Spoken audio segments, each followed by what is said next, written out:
they should be able to see and hear us at this point. So if you're in the channel and you can't hear us, just let us know. But otherwise, hi, welcome, Adventures in Lollygagging. We're playing Vaesen again tonight, continuing our little game. Though, honestly, this is just more like a brand new mystery. So there'll be some overarching threads between all of the mysteries. But if this is the first time you're watching, totally fine, because it's going to be a brand new mystery that'll probably last a couple sessions, and then we'll do another one and another one and another one until they get sick and tired of playing. So let's get some plugs out of the way. So I'll start. Adventures in Lollygagging. We play a bunch of different games on the internet on this channel, so follow, etc. We play Vaesen, we play Electric Bastionland, we play some Heart, we play some Mutineer Zero, and then on Thursdays over on twitch.tv/Zweihander RPG, we play more Zweihander, and we got a podcast that drops every Monday too.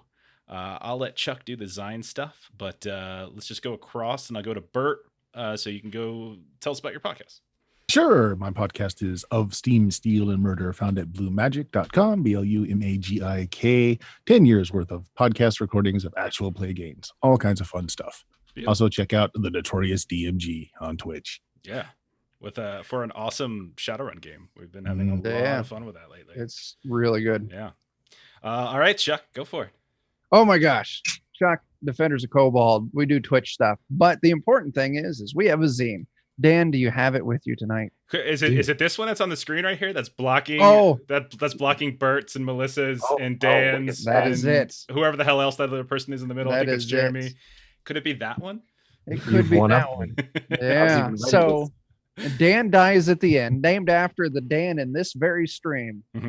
Check it out. It's 30-some pages of ttrpg awesomeness, full of all the dumb shit you never knew you needed. Available on DriveThruRPG, itch.io, and here soon Amazon. So check it out. Dan dies at the end. It's on sale for 50 cents. Yeah. Right now. It's never going to be cheaper. Link is in the chat. All sorts of great stuff here. So definitely go take a look at it. It's awesome. So we're so close. We're so close to so close. So close so to close. A and that is actually a likeness of Chuck on the front cover. Yeah. The big rat thing. Yeah. When he doesn't have his stream makeup on. That's exactly what it looks like. It. Yeah. That's spot on. Yeah. And so, Jeremy, you want to say something about the Grim Perilous? No? Yes? You're muted. Oh, you're muted. He was just cussing up a storm. I was holding myself back. No, I mean, if you want some Grim Perilous fun, watch the Lollygaggers, watch Defenders of Cobalt, and that's about as good as it gets. Awesome. Okay, so I think I mean that's the plugs. So let's go ahead and get started. So the first mystery that you all dealt with was the Night Sow. So the Night Sow took you to the vacation town of Mula. I'm going to go ahead, by the way, I put up a map on the Mythic North. I think you all have access to it now. That kind of shows you all of like Sweden, Norway, Denmark, Finland that we might travel to. And so you can kind of see it. It's not the greatest of resolutions. It's really hard to read when you zoom in, but like that's just sort of like generally speaking. But we are in Uppsala. And your first one was in Mula, which was like kind of way to the southwest. But we're gonna be starting a brand new one tonight.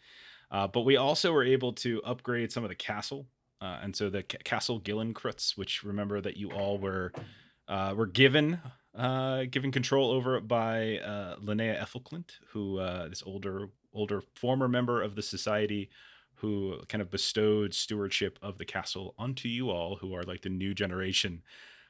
Generation I'm not using in terms of age because Dogmoore is probably older than Linnea, but that's fine. But yeah, so you all were able to do some little upgrades, which is part of like the campaign mechanic when you tie together all these different mysteries. And so we're gonna kind of resolve a few things that came up. So if you've never played Vaesen before, if you're wondering, when you build stuff, guys, this is the fun part. We didn't have time to really talk about this last week, but whenever you build stuff, I get to roll a number of dice, and based on the cost, and if any of those dice come up as like sixes, threats arise, and those are things that you might potentially have to deal with. Some of those things might be able to be resolved immediately. Some of those might carry over throughout the course of a campaign or throughout the course of a mystery. Some of them might come back to haunt you, both literally and figuratively. So yeah. So We're gonna flash forward a bit. We were in the middle of winter with the night sound, so we're gonna flash forward a little bit as we're getting closer to the end of winter. Not too long after your return to Uppsala, to Castle Gillenkreutz, and as you all started going, hiring some contractors and such to build, and hiring some other personnel to start working on the grounds. Uh, some drama started to crop up in the city of Uppsala that was tied to a few folks, because an early Tuesday morning there was a fairly loud ring of the doorbell, like an actual bell, and Butler Algot Frisk had to go and track down two of the member of your party, and so that would be Anders, Professor Anders, and Dr. Yürgan, who are called down into the den area. Like, the fire's still roaring. You probably haven't had decent breakfast yet. They're kind of here pretty early. But a cop by the name of Detective Rune Martinson introduces himself to the two of you. And he does so professionally, but not necessarily like warmly. And he begins to sort of ask these probing questions about someone you would know, Anders. There's a man by the name of Alfred Stenbach, who happens to also work at the University of Uppsala, and who apparently was found murdered just a few days prior. You've probably heard, I would say, that like he's been gone for a while, or maybe he's been on sabbatical or some such. But he was found. He's another historian like yourself, and he was found pretty in a brutal fashion. There was news about this, but they didn't release the name. And finally, as they kind of approach the two of you, Anders and Yürgan, they start asking you a variety of questions. So how would you like categorize your relationship, Professor Anders, with like your fellow faculty? Would you well, seeing as I'm my specific, I don't remember what it's called, but I'm kind of like a hot shot, well known, kind of almost like rock star style professor. So I would I would say it's feigned interest in the other faculty members. More so it's just to get them excited to talk to me so I can get around to moving the conversation back to myself. So yeah, definitely, I may not recognize or remember him right off the bat, but I would have known him, and it would have been feigned concern. Apparently, of all the professors at this school, he was one of them. Yeah. He also worked here. So to bring this up, it's like it's interesting because I spoke to some of your some of the other faculty and the staff, and apparently it was categorized as there was no love lost between the two of you, and we also heard that Professor Stenbach was going to be taking on an assistant chair position that you are also being considered for. Is this true? I had no idea that he was in the running for that chair position. That is news to me. I wouldn't, no love loss. I wouldn't say that I harbored any ill feelings towards him, but then again, I was rather indifferent. We worked in the same department. Sometimes we worked together on things. Sometimes we were at odds with each other. As any academic institution, strong opinions can form and break bonds. And so much like I am doing right now, you see him just taking dutiful notes, just nodding every now and then. See a little the eyebrow kind of kick up every now and then, but doesn't seem to press it too much. Yeah. He'll turn to Dr. Yürgan and he'll say, Dr. Yürgan, how long have you all been here within in Castle Gillenkreutz? But how long has it been? Like, a couple seasons? Since you guys are like actually moved in, basically like a month, maybe a little bit more. Not even. Yeah, you guys basically started living here, or like you guys got the keys to the castle, kind of like when winter began, and then your first mystery was during winter, and now we're kind of nearing the end of winter and moving into spring. So you've been here for basically a month to 2 to 3 months, something like that, in that range. I'd be honest about that. Mm-hmm. Like, has it been a month already? I haven't really been here a lot to finish touching the place up as we're taking it over, but is it true that when you acquired ownership there, we seemed to like a different case, obviously, but there was some awful events that transpired here. What is it you can tell me about the nature of what you do here, or the castle business, whatever it might be? The previous tenants weren't the best, I'd say, nor were they here lawfully. Mm-hmm, mm-hmm. Of course. And what I know, so no one really knows anything about the society that we're in, right? Like, no, that's definitely something you're supposed to keep quiet. Yeah. Right. I'd be like, we don't really do anything. It's just kind of our home for the moment. We're assisting, can't remember her name off the top of my head. Linnea Ethelclint. Linnea. Okay. Assisting Linnea as sort of seems to be too much for her to handle. And so you're just, what is it that's too much to handle? The ownership, the upkeep? Well, it's I'll just kind of spin around. Like, it's a castle. It's rather large, a lot for someone in their later years to be undertaking, even with some assistance. So okay, you know, it's myself and my colleagues have definitely been needed. Mm-hmm. I see. That makes perfect sense. Just routine questions. We'll move through this as quickly.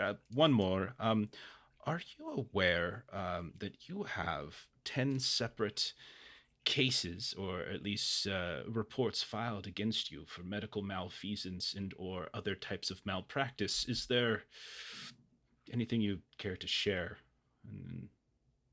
Reports of ethically questionable choices and subverting patients. Very odd. Decisions. I do much of my work for those that are not in the best of conditions and things. So I'd say the majority of my work's not in probably the best conditions, but I wouldn't say that's malpractice, more the situation as it calls. I'd be interested. Any that have quarrels with me can definitely, approach me about it. But I've never heard of any of these. Oh, I spoke with your supervisor. In fact, there were at least 6 cases that are still ongoing. Oh, odd. It's perhaps not important. Anyhow, that is all for today. But should I have any more questions? I assume the two of you, this is your residence now. So you know where to find us. Okay. Yeah, this is a great place to find us.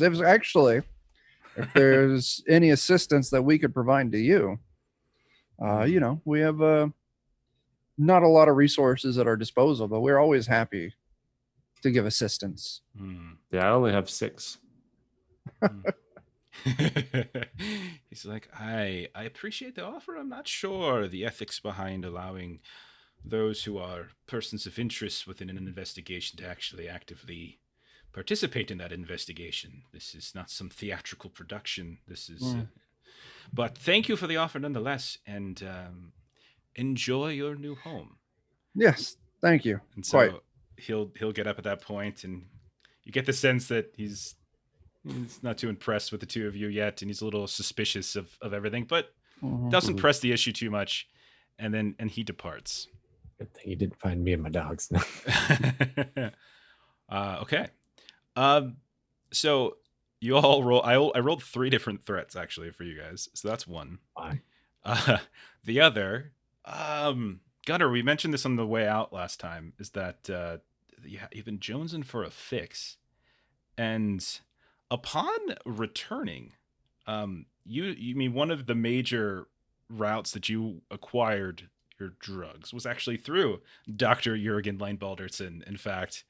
And interestingly enough, while you all were gone, there's a small fire that actually broke out in one of the wings of the University Hospital, and so like there's this whole section of the hospital that's been shut down, and so Jurgen's ease of access to acquiring those drugs is a little bit more difficult than normal. And Yürgan, when you go into work, like your supervisor sort of says, there was a detective asking questions about you. Something about some of your cases. Yeah, I didn't recognize some of the patient names or files. Are you doing side work that we don't know about here?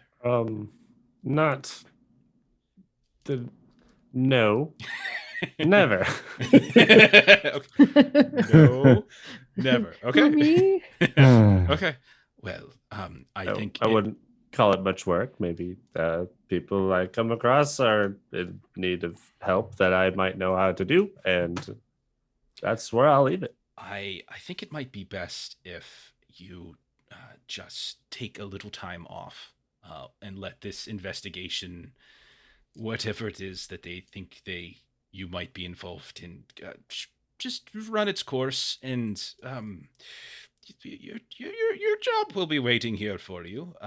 Voice cracks a little intentionally when it's concluded. So you just enjoy the rest of winter, or spring, and you are kind of politely given like forced vacation. Which means like you don't actually have much product to disseminate. So that's not good. So who here? I know Gunnar, you're fixing. Does anybody else tap into Jürgen's stash at all of whatever? I don't think so. Okay. I think I'm a drinker. You're a drinker. Fair enough. I had Gunnar and Caius down as I initially wrote that to I switched over to doing morbid curiosity when we did that. Like, I may not have updated that. That was the simplest solution, but I don't know about this country, but during this time, cocaine is not illegal. No. So like I could, so I would start establishing with some chemist. Well. We're on the same wavelength. So what I'm going to ask you to do is roll an investigation check to see if you can start making some inroads with other suppliers. It is winter time, however, so I'm going to require 2 successes, and I'm going to say on a fail, you're going to begin the next mystery with either the angry or exhausted mental condition because you were not able to find anything. Sure. Fair. Okay. And I'll say that, like, Yürgan, you can assist him if you wanted to. So I made no successes. You're welcome to push. Well, isn't that the same thing, though? If I push because that condition, I'll say that you can probably heal up beforehand, but I'll say, because this is just seeing whether you can get it or not. Yeah. Sure. Well, I guess I will push then. Yeah. Okay. Nope. Apparently, this is a no one can prepare my 7% solution. This is my satisfaction. Relatively clean city, and so whichever one you want. Angry. Okay. Not a single drug to be found. It's been a while for you. Okay, and then the last little bit, and then we'll get started on the new mystery. So, Caius, one morning. Very close to the end of winter, in fact. You can already see the snow melting and little sprouts of grass starting to peek between dogs it. barking in the distance. There are dogs barking in your backyard, in your kennel, because you have 1,000 of them back there. You have you've been having some weird dreams lately, and dreams that are hard to remember, and you haven't really been sleeping all that well. There's been a weird scraping sound that frequently wakes you up in the middle of the night, and when you do, you see it's just like a tree branch that's just hasn't been pruned recently, and it's just kind of scraping against the window pane. And one night, like you wake up with a start as it just pushes through the actual window itself, kind of, and there the branch is like sticking into your actual room. I need you to make a fear test. It's just a fear level of 1. So pick logic or empathy, and whichever one you prefer, roll that many dice. And all you need is 1 success. Okay, I will do that. All right. I will go with empathy, I think. I'm trying to get to roll empathy by itself. There we go. And then I've got a +1. And we'll hope that works. Chainsaw. I don't think chainsaws. Nope. Okay, do you want to push that? Chainsaws? No, I'll deal with it. This feels like something that'd be appropriate for whatever it is to unnerve me a bit. Okay. So, like you wake up, quickly turn your, get your lantern, and you're kind of relieved to see that it is really just it is a tree branch. Maybe part of your dream, it was like some frail, strange hand reaching in towards your bed, but it was in fact just this tree branch with a few small leaves sprouting on it. But nonetheless, when you wake up in the morning after kind of cleaning and pushing the branch out, you spend the next several days without much of an appetite, feeling a bit despondent, kind of missing home, and about 5 days later, when like the last of the snow is starting to melt off the lawn, you awake again to that same kind of scraping sound. And when you flip the lantern on, you see that there's this pile of leaves on the floor in the middle of your room. Like these dark kind of autumn colored leaves, which makes no sense. Doesn't consistently fit with the time of year. And it's a fairly big pile, kind of comes up to maybe your knees, couple feet in diameter, and just sort of sitting there.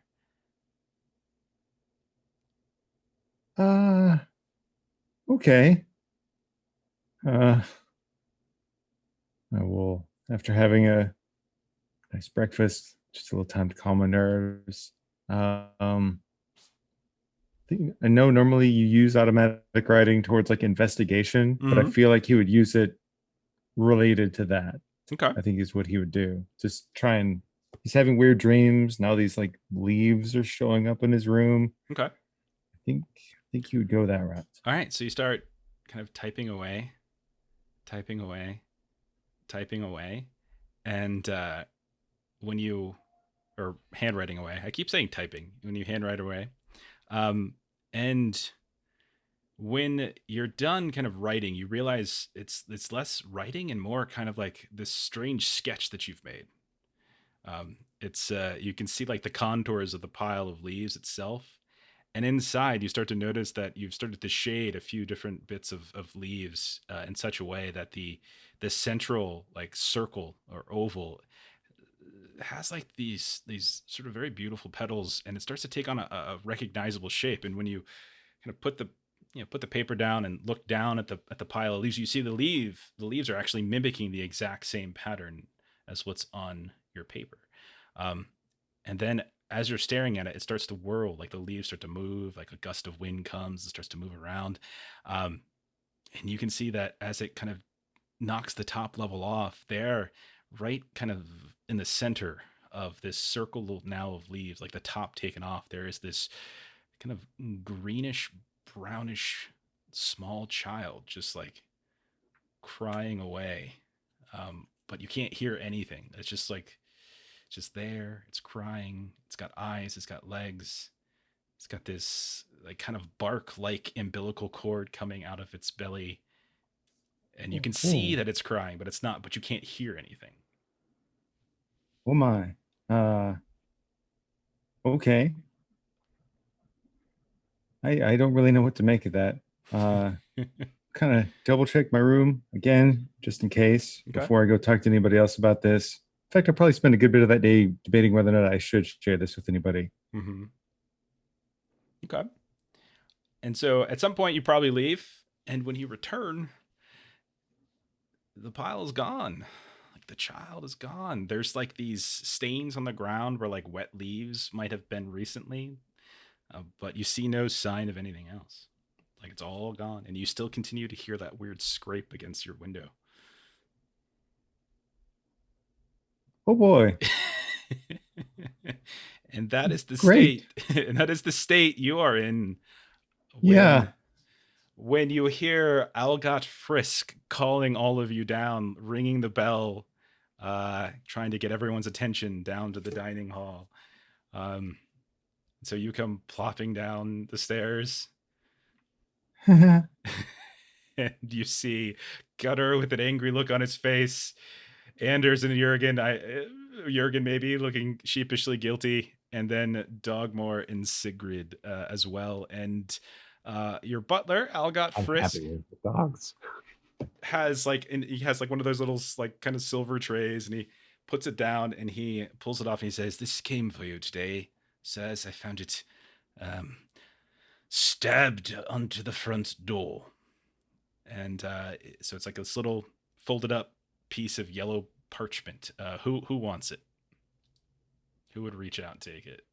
Somebody who can read good. I'm definitely curious. I can take it. Okay, so Anders, I would hope as a professor that you can read good. Yes. If you all want to, you can all read this, obviously. But if you want to go into the journal section of Foundry, you can find there's now a folder for Wreck of the Elsa handouts. And there is a handout called Pirates on Lake Varine, or Vaeren. So, and what you have is it is a very recent, according to the date, just yesterday, in fact, a small publication that's sort of a local town gazette for a town by the name of Christenham. And so I'll read this for the sake of people out there listening. But it says, "For residents of Christenham, spring arrived not with joy but with confusion, as the Helkvist hauling company barge, the Elsa Olofsson, ran aground just north of the junction town. When local officials boarded the hauler, what they found only added to the confusions. The holds were intact and cargo unmolested, but Constable Wilhelmina Haglin reports that the crew was nowhere to be found and likely scattered to avoid the ire of the Helkvist hauling company. One passenger, however, was recovered from the barge, rumored to be Gusta Helkvist, eldest son and vice president of the Karlstad-based company. Mr. Helkvist is currently being held for questioning.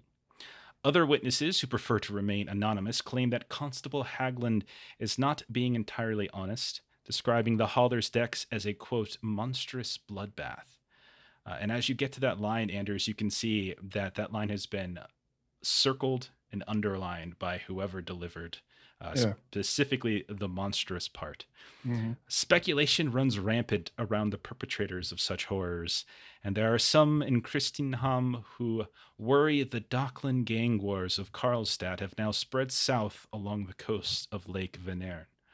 Despite numerous attempts to board the hauler, Constable Haglin has the scene locked down, much to the chagrin of the Helkvist hauling salvagers who impatiently wait to recover both the company's goods and their youthful vice president. Meanwhile, spring is here, the ice has melted, and the eastern forests grow more vibrant every day. Not that anyone has bothered to look, of course. No, their eyes remain glued to the broken hauler on their shores, their imaginations fixated on the images of monsters, pirates, and outlaws. And once again, Anders, the word monster is sort of kind of circled. Yeah. There's no note. There's no initials. It's just sort of a hastily torn out piece of newspaper. And again, from yesterday. Now, a few things there's a few people in the room who would notice some things. First of all, Karlstad just so happens to be where Dogmoore and Sigrid had some of their experiences in their former gang. Whether you would share that with the group is entirely up to you, but the two of you would immediately notice that and would And immediately exchange a look of knowing. And Caius, you would know that east of Christenham is a very hidden away and beautiful forest nearby which you happen to have a small manor home. Oh, fancy. It's not immediately on the shores of the lake, but it is well within walking distance. That would be maybe a little welcome. I think I'd go for a nice, peaceful stint at the cabin. That sounds nice. What was the note pierced to our door with? And so he goes and he puts down what looks to be a nail. He's like, just a nail, sir. Yeah, I want to analyze that. Get out the magnifying glass. Yeah, you look at it. There doesn't seem to be like any blood or anything like that. It just looks like a pretty standard carpentry nail. Nothing. So this is the thing. Nails are made by blacksmiths at this time and not by factories. Fair enough. So look for a maker's mark. Okay. See if my blacksmith has left a mark. Okay. We'll say there is a. Okay, we'll say there's a mark. It'll say HP. I'll make it easy for you, Jeff. No. Is it our local blacksmith's mark? It is not. No? It'll It is have not. it'll have a stamp with initials HP. Okay. Okay. Clear. This is what is presented to you. And Algot will Back explain. when they made nails instead of computers. Algot will explain to you all, like, I have served this castle for many years, and so has my family. In different invitations come in a very vast array of methods. Some a knock on the door, some a letter, some hammered to the wall of our door, some whispered from a ghost from beyond. So, shall I get tea? Yes, please. So Really nice, thank you. he'll wander off Yeah. and start getting some stuff for you all, and allow you all to think about Hmm. How was everybody else's day? it. You know, Bloody just garbage. Thank you. Anyone else interested in going to the pub? Perhaps speaking down to one of these roughnecks and starting a brawl? Yeah, I have to celebrate my promotion. I To job no. Yes. I do have to say, I don't know where all of your headspace is at, but this is not a coincidence. All right. I think someone has a job for us. that seems reasonable. Or simply has a plan to do away with us all? You, my friend, we need to definitely find a chemist. I don't know. Is that public knowledge or no? Okay, I wouldn't have said that then. Yeah. Like you, my friend, We just think you're being an asshole today. you are on edge. We need to get out and get you some Today? fresh air. Yes. Listen, we're all going stir crazy. My tobacconist has not had my blend in weeks. I understand that completely. There is nothing worse than wanting a Cavendish and getting nothing rather than a Burley or a Paprika. Well played. There we go. Well played. I don't even know how you follow that. That's just legit right there. Smoke a pipe, so I know those things. Mm-hmm. So, you have an invitation, so to speak.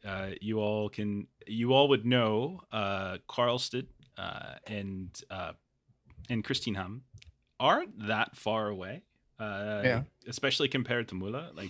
And it's a decent, it's a simple journey of just getting on a train, heading south through Stockholm, then probably picking up another that will take you to Christingham, and then you can either stay there or you can move a little bit northward, either by coach or walking even, or if you care to do it for a couple hours.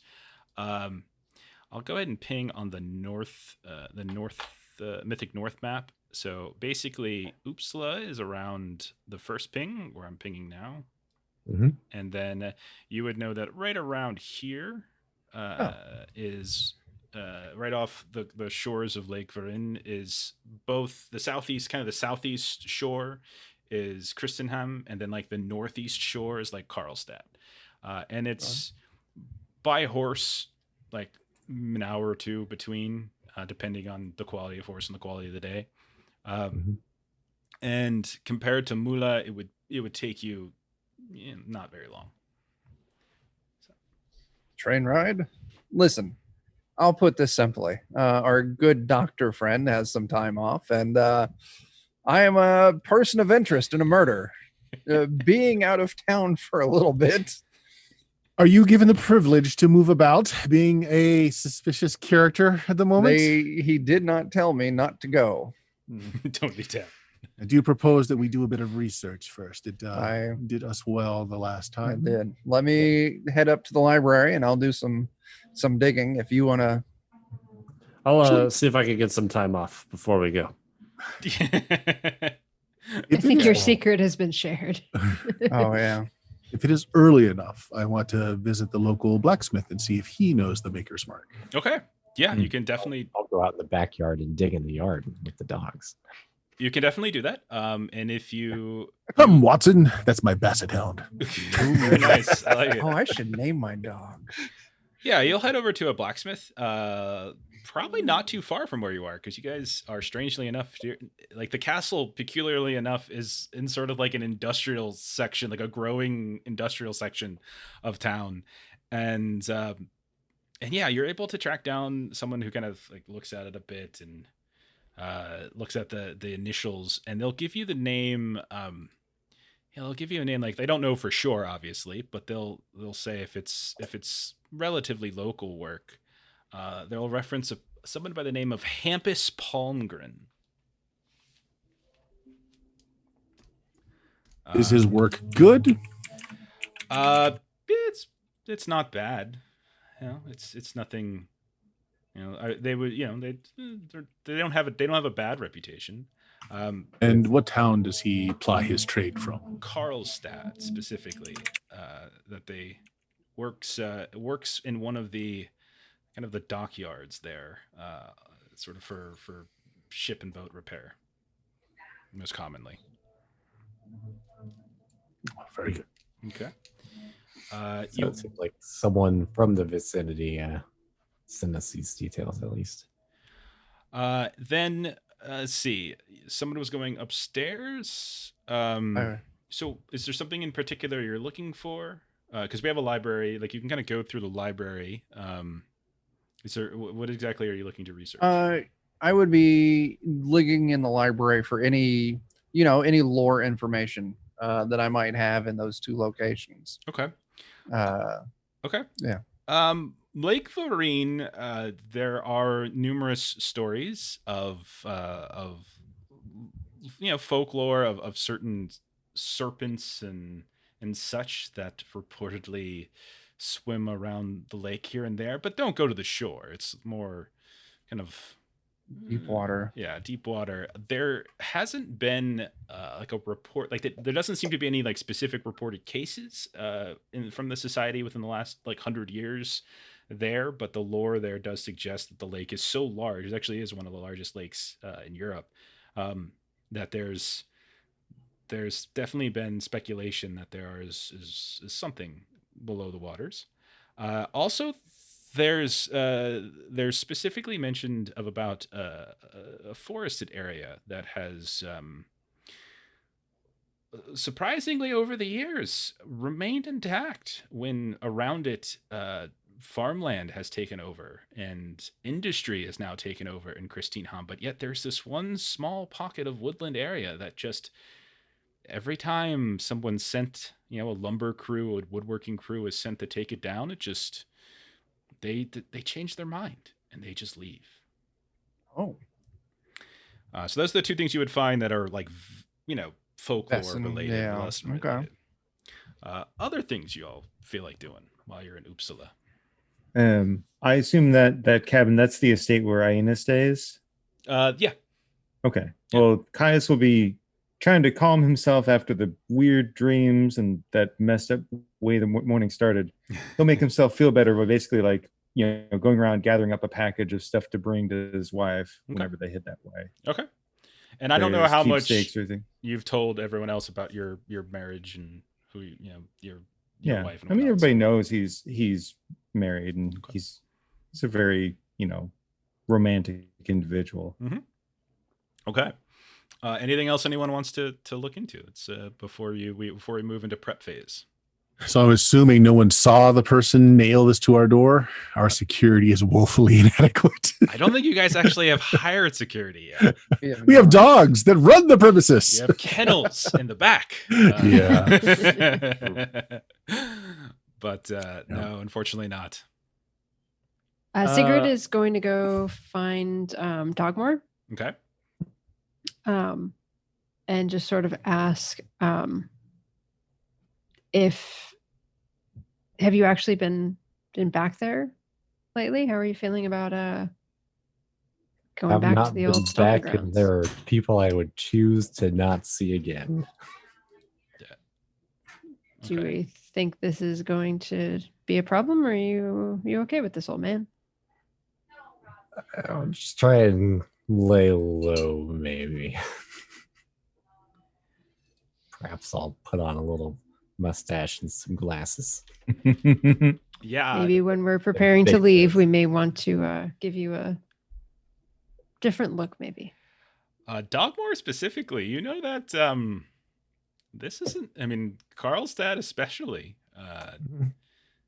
A good place for me. There might be people looking for you, so to speak, Could be. Don't know why that would be, but could be. No. Who knows? I'm being sarcastic. Oh, I know you are. Let's see, other things. Don't forget you guys now have a police contact. That was one of the things that you purchased, so it's not the guy who came and dressed out Anders and Yürgan, right. obviously. Thankfully. But you do have it, and remember that basically you can speak with a police contact and maybe get clues or context or something like that you wouldn't have been able to get otherwise. So like Chuck already accessed the library, which gave you like Vaesen stuff. You could also do things like what Gunnar did and sort of figure something else out that isn't on the list.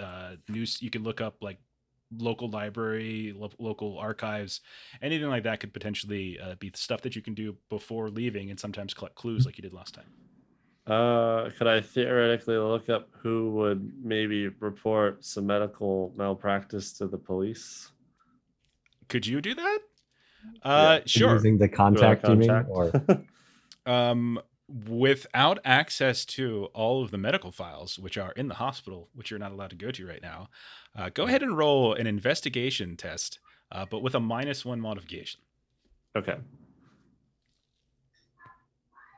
It's an investigation. Investigation -1.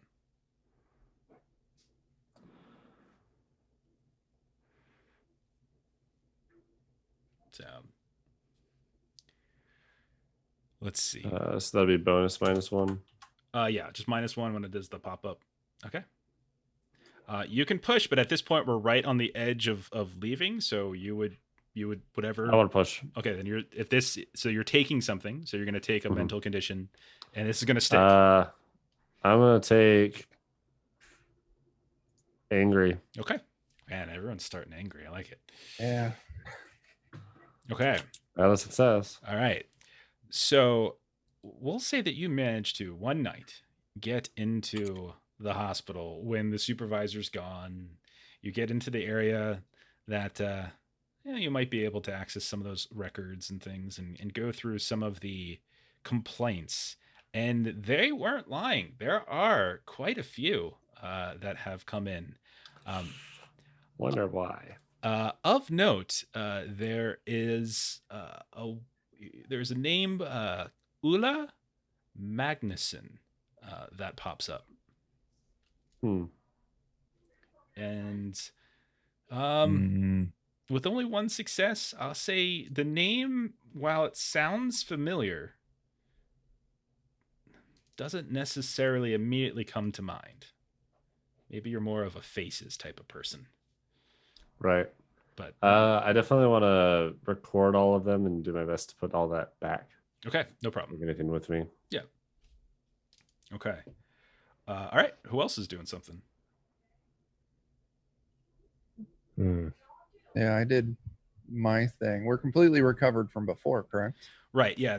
So I'm going to say Gunnar starts off with the thing because he hasn't been able to get any drugs, and then Yürgan's going to now start off with one too, just because this is the beginning of the mystery. But other than that, everyone should be good. Yeah. But you guys are welcome to do other things. So if you've already done something and there's something else you want to do, you're welcome to do it. And if you're ready, we can just pop over into prep phase.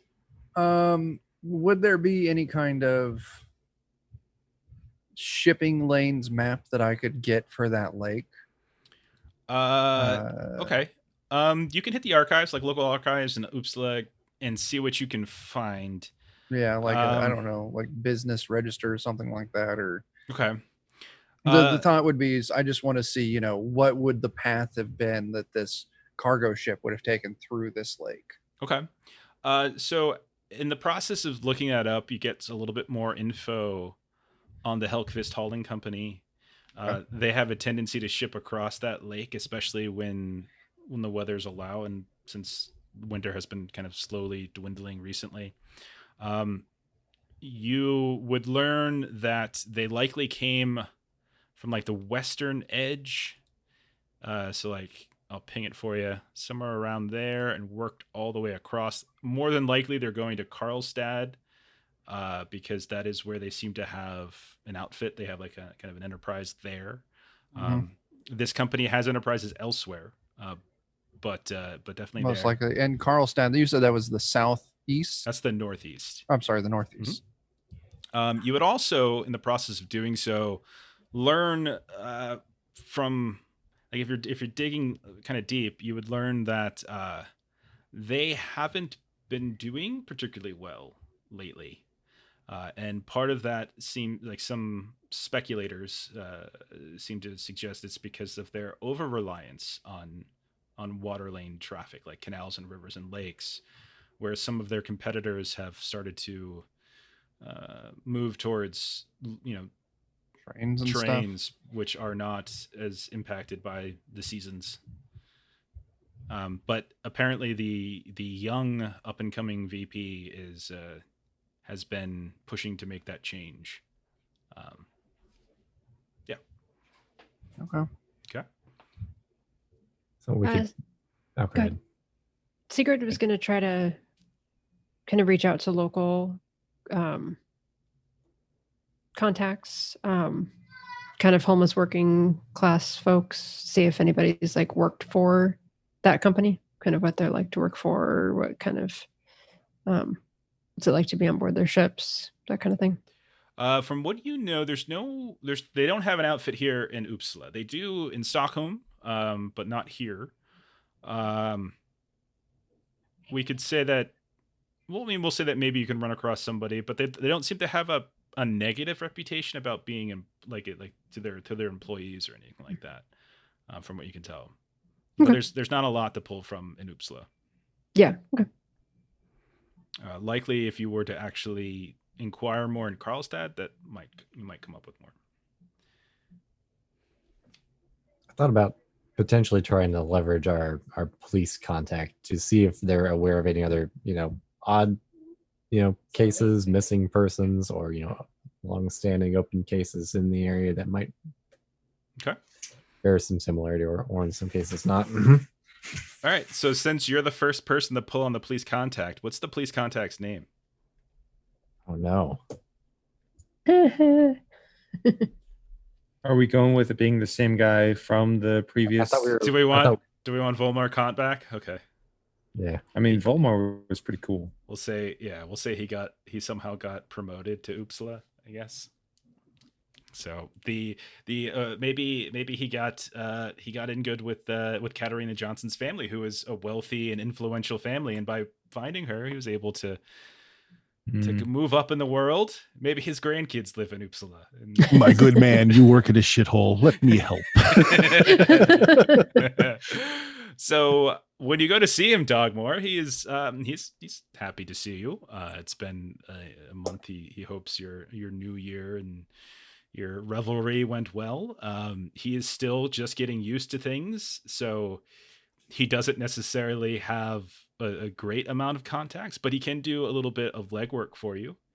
And he'll start going through some files, and he'll notice that while he doesn't see like any kind of preponderance of like missing persons or murders necessarily, he does reveal to you things that you kind of already know, that Karlstad lately has had a reputation over the past several years as being something of a gang warfare. So like there's a lot of like rival gangs specifically around the shipping dockyard area, because of the industry that's kind of moving in and out through Lake Venern.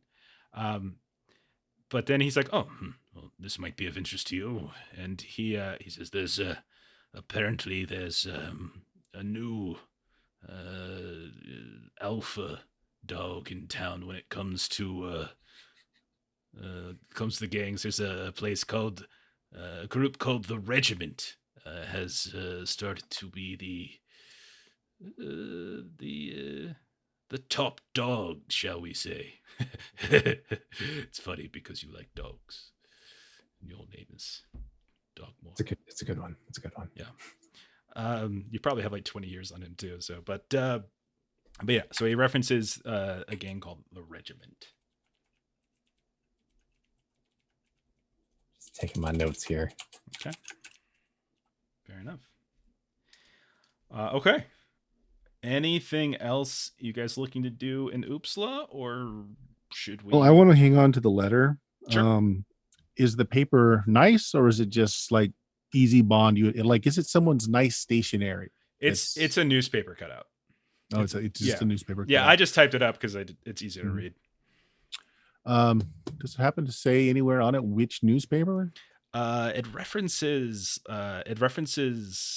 Kristenham, so it seems like they're local, kind of like a local newsletter, more than anything else. I'd like to take it, and we can figure out what day that this was in, and when we get there. It does actually have a date. Oh, it does. It does. Okay. This was quite literally yesterday, so the day before it arrived on your door. Okay. And it would take a person. You can get here in a day. Like you certainly. Yeah, but it would also mean they would had to have left like right away after seeing this to get here. That's correct. Okay. Our reputation precedes us. Okay. Yay. Or at least the reputation of the society. Mm-hmm. Perhaps. Hey, we got lots They of may not bodies. be after us specifically. They may just Right. be after the people who are known to be here. Okay. Yeah. We heard you love visiting places with lots of bodies. All right. Solve one case, they think you can solve anything.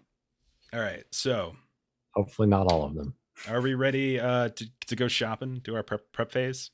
Yeah, I know what I Yay. want. Okay. I'm going to need some help.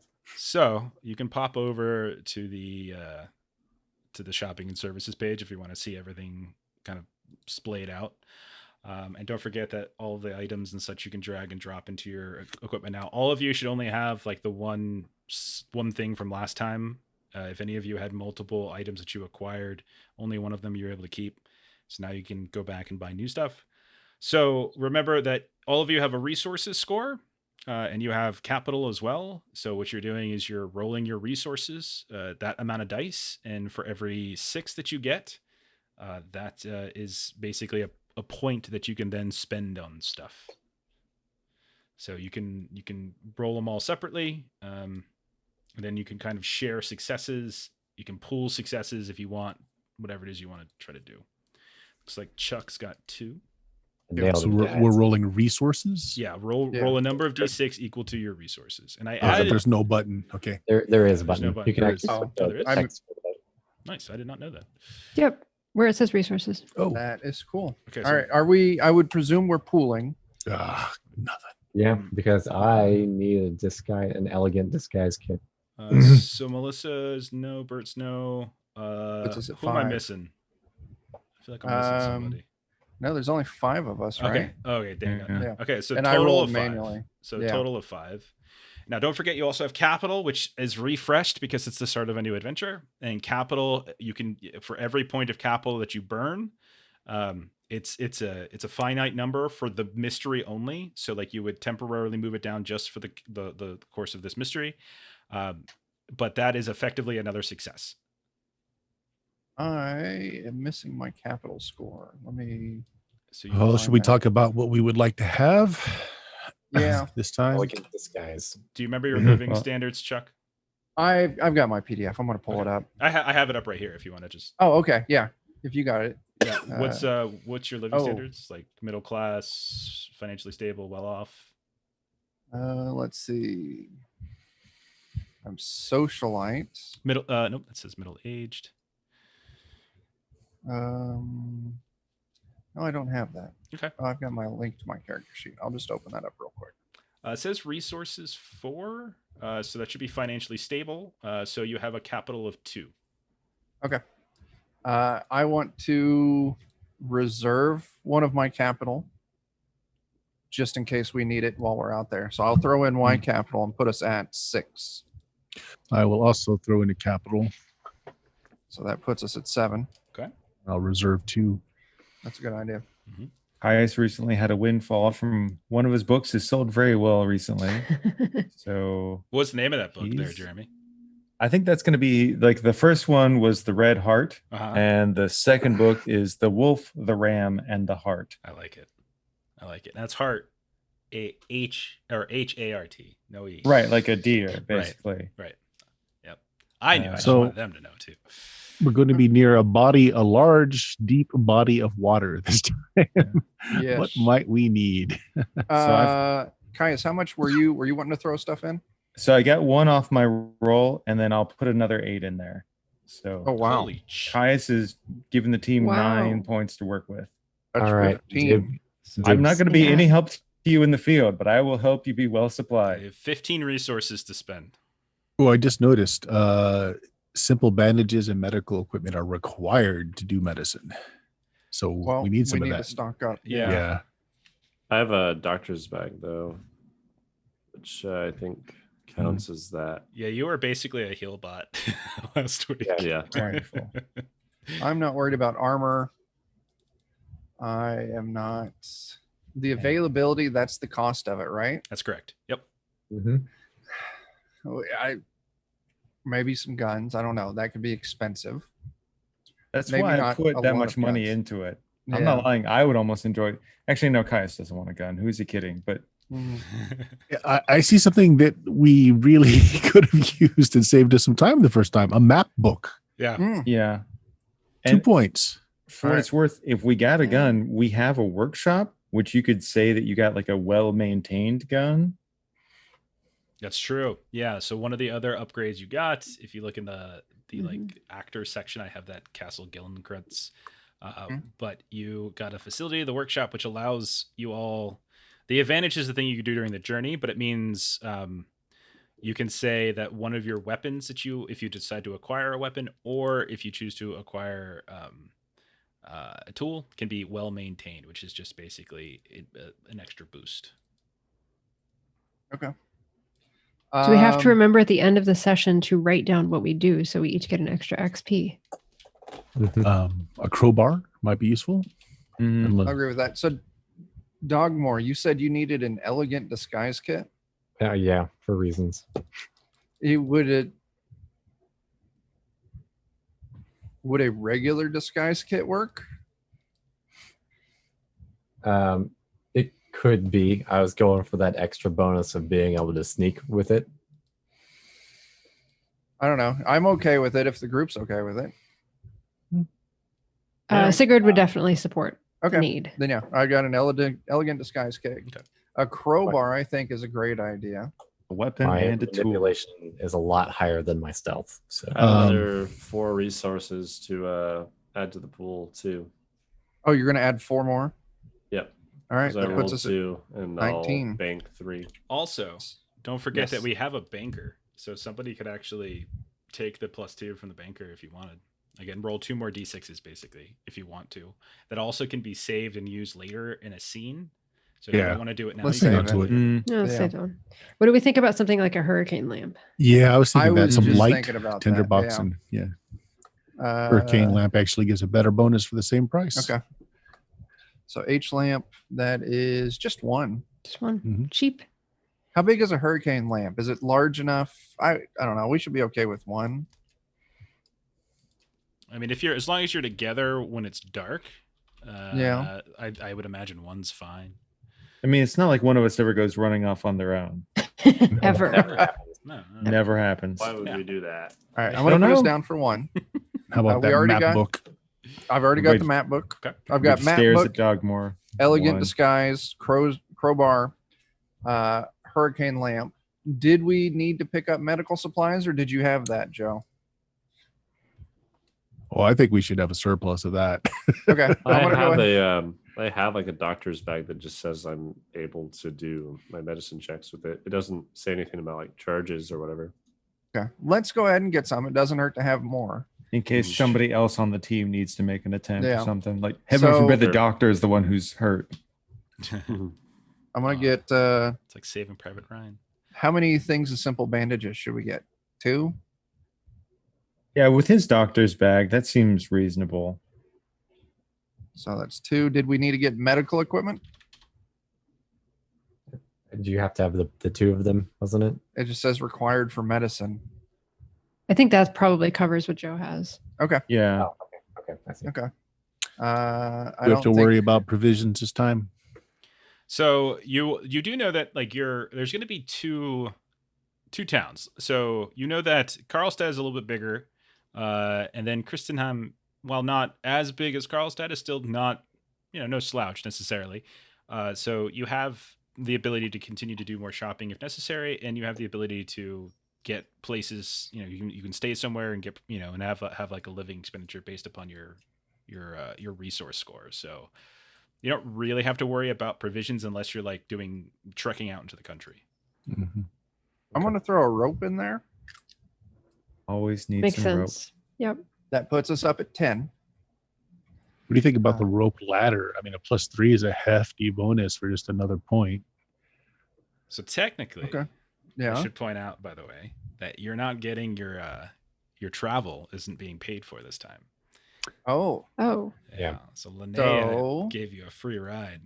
that is How a much is that? good thing to know. How That's, much does is that on cost here? us? So yeah, train or Services. boat. If you're gonna go by train, it's 3, and that would be that's for the whole group. I'm not gonna make every single person pay 3. That's ridiculous. But it would be Okay. 3. But if you wanted to go more slowly, it could be you could take carriage if you want. It's possible. It would take you a little longer, but you could do that. So it's your call. Oh, and you can heal while aboard. That's Yes, you kind of can. nice. Mm-hmm. Let's take the train. Okay. I agree. And also, Yeah. does that cover there and back? Yeah, I'm gonna make it a round trip. And how about accommodations? We want to.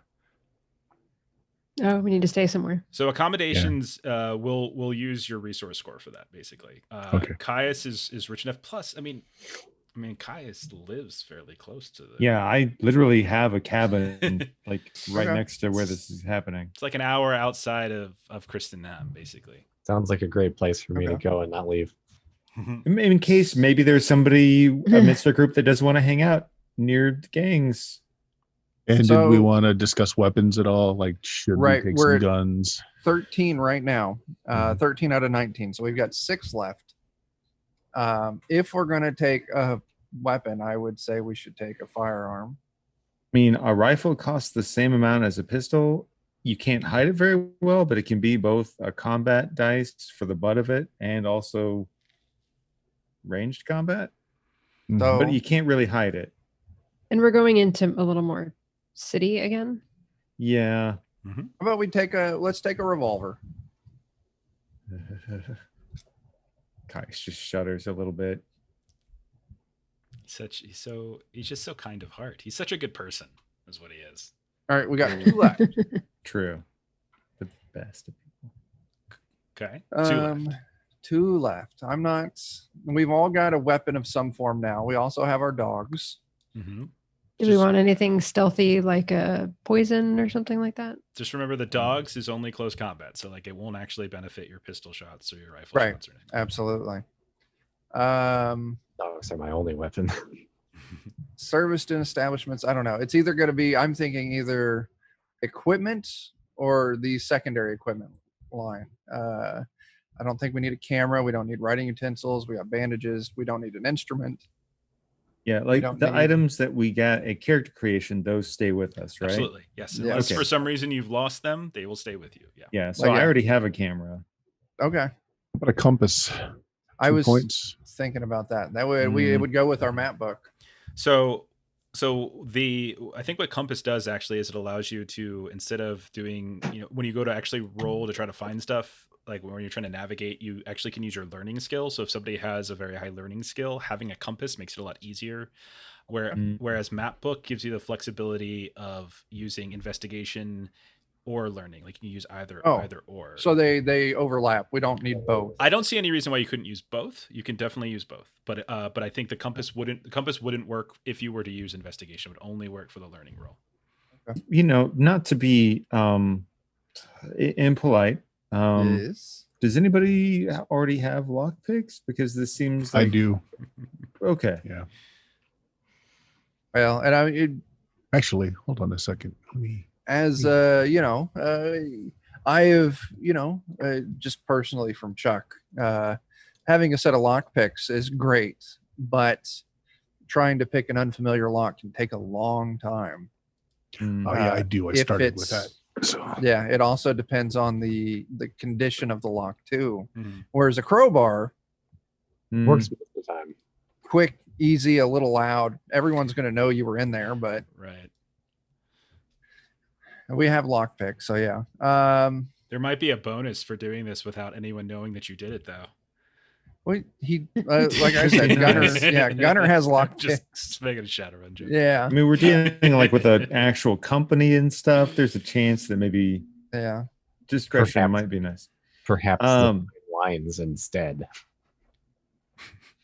Let's see. We've already got binoculars for the social angle. Yeah. Manipulation. So if the other thing I can see right off would be like hunting equipment. Like if we're going to be, like I did find in my research, there's that one section of trees there that has some kind of magical, glamour on it that forces people away who try to intrude upon it. Maybe that might take us there. Maybe some hunting equipment. Maybe. I've never had any bad experience there. Yeah, well, from what I read, it was loggers and the such who go in there to do something. I'm just thinking maybe we have to hunt that down. Possibly. I don't know. I'm open to suggestions. We've got 2 left. Either that or we load up on more bandages.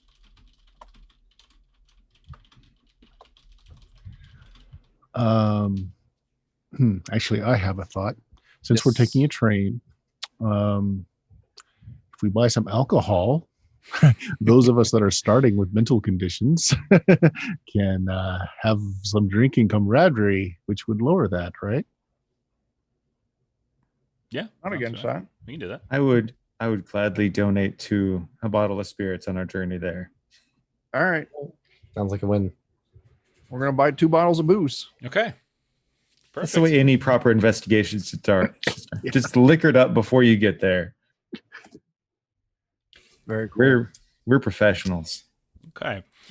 So with all the shopping and all of the clue gathering, basically the day is passed, and it would be the next morning would be the first train you can kind of get out on, which would allow you to get you would probably do some timing. You would probably get to Christenam, but basically around sundown. It depends obviously on switchovers and such, but it shouldn't be too bad.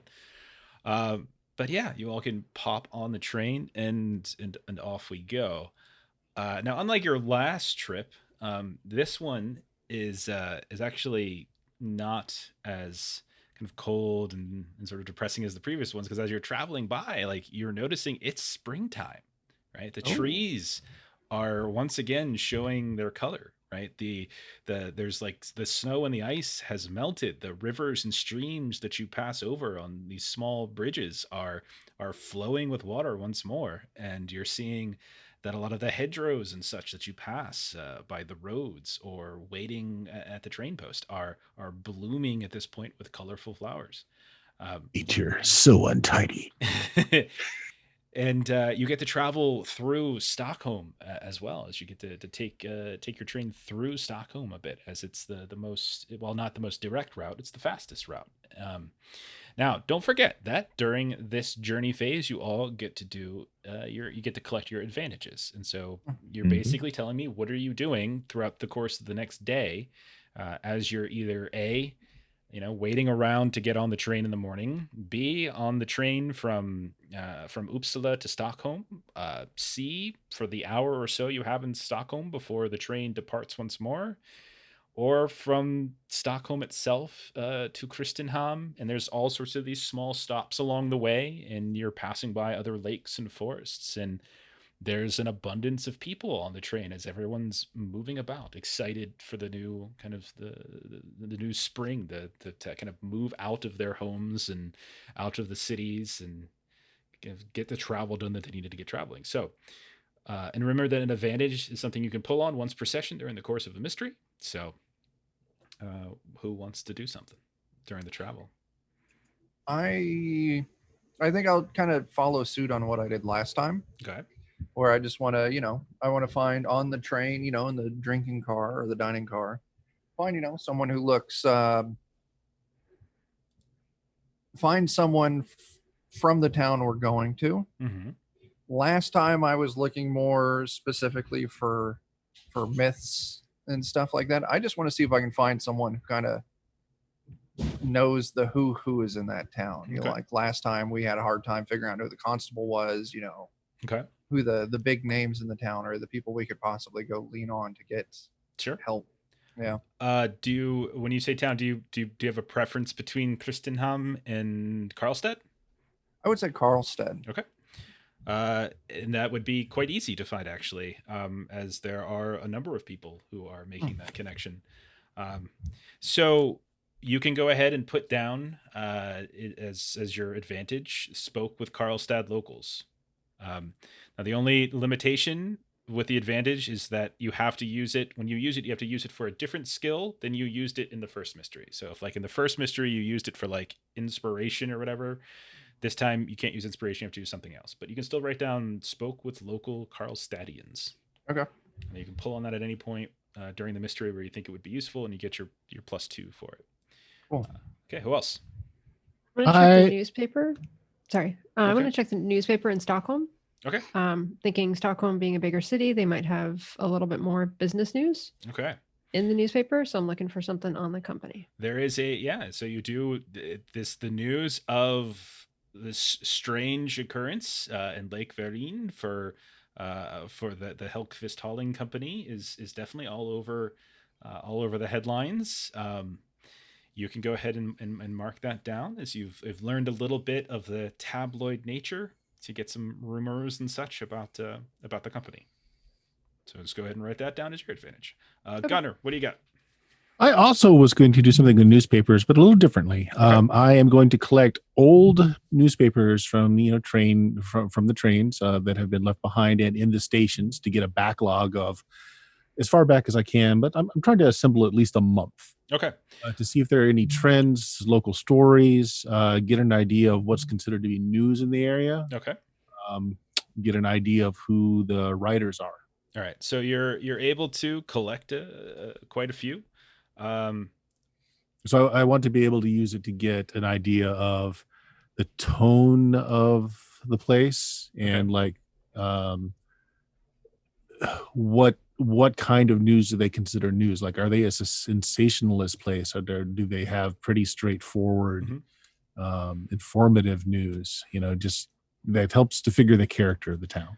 So I would say that and again, you'll go ahead and just put as your advantage just like a collection of old newspapers. That's fine.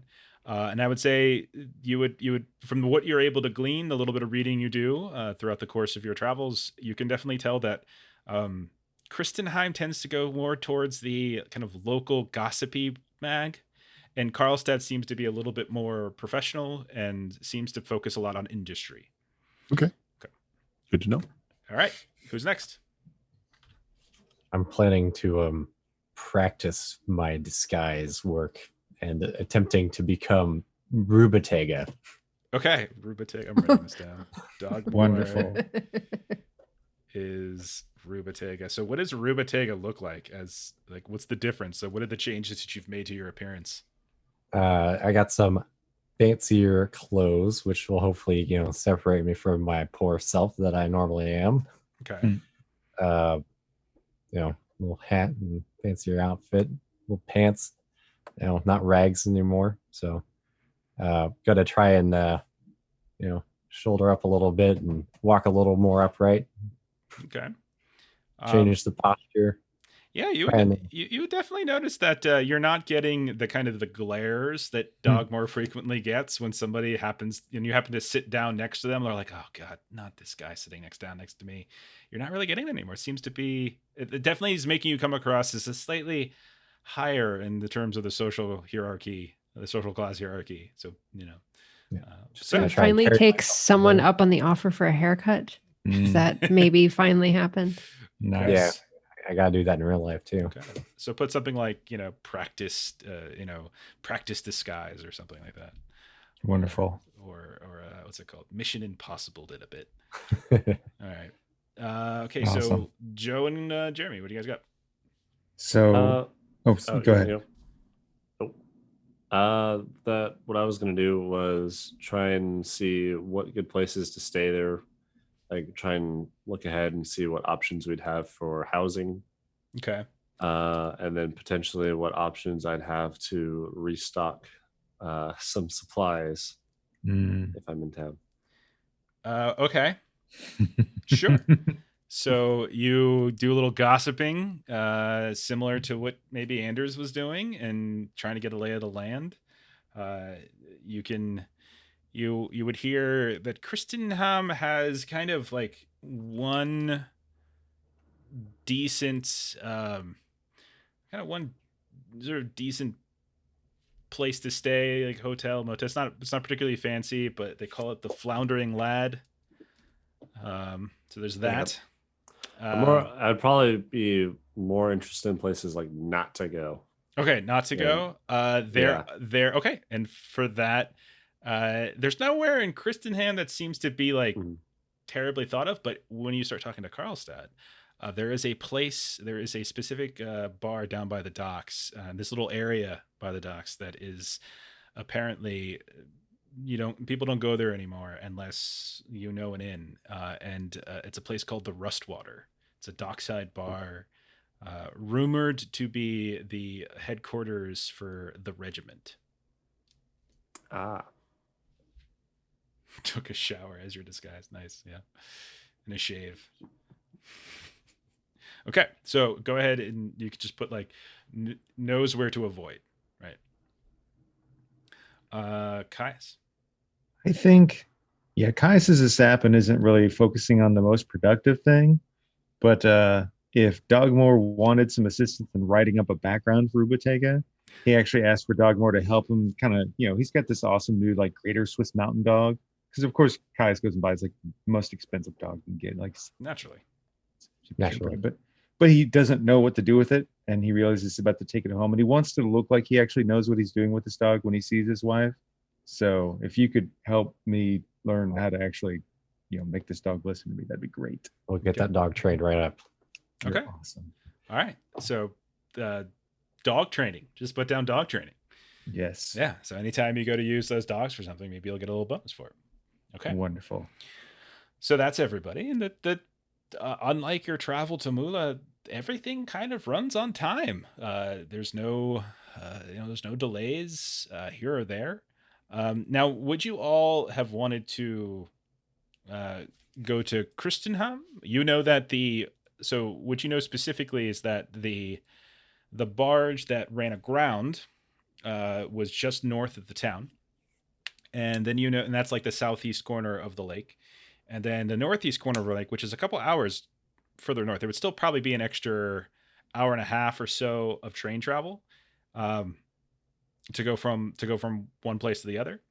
But you would be traveling further. So it's kind of up to you if you wanted to get off at the smaller town where the barge was sort of crashed, or go to the further town, which is where like the Helquist Hauling has an outfit there, and there's this gang warfare stuff going on. So it's your choice. It seems like we might be able to sweep through the smaller town for clues and things a little bit faster, and it's on the way. Okay. I'd be in favor of going there first. Okay. And we can help Dogmoore delay the inevitable of getting to Colonelstown a little bit longer. I don't know anything about that, but the logic there is I'm behind it. Okay. So yeah, you travel through the some of these much smaller towns. People pile off the train.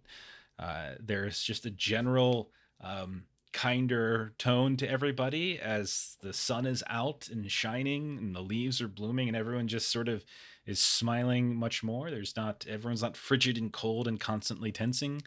So there's certainly a more jovial nature. Even the engineer, when people start singing and drinking this time, doesn't come out and get all mad and break all the other things like that you did.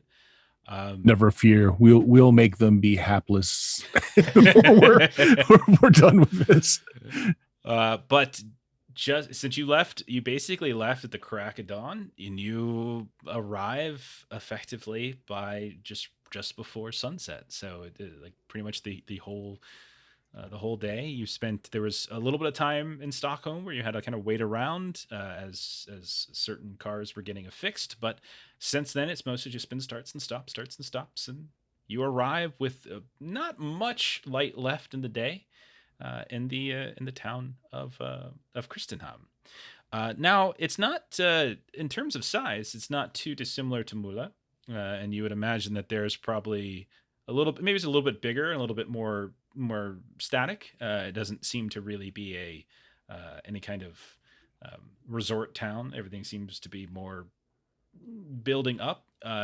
There's definitely a lot of potential for this town, and you can kind of get the sense, especially from talking to some of the folks in the train and arriving here, that there's a growing sense of confidence and pride amongst the town, as it is at this very interesting juncture of, well, there's trains that head off to the east to Stockholm and Uppsala. There's trains that head off to the west. There's trains that head off to the north, and we just happen to be at the center of that. And not only that, but we are on the corner of this lake, and there's all these other rivers and canals that people are still shipping and traveling down. So it's a little transient in that way, in that regard. So probably a quarter of the people who are here probably come and go, but the rest are workers. It definitely seems to be a blue collar town. You don't really see anything in the way of large elaborate homes or hotels like you saw in Mula. Everything seems to be a little bit more, salt of the earth types.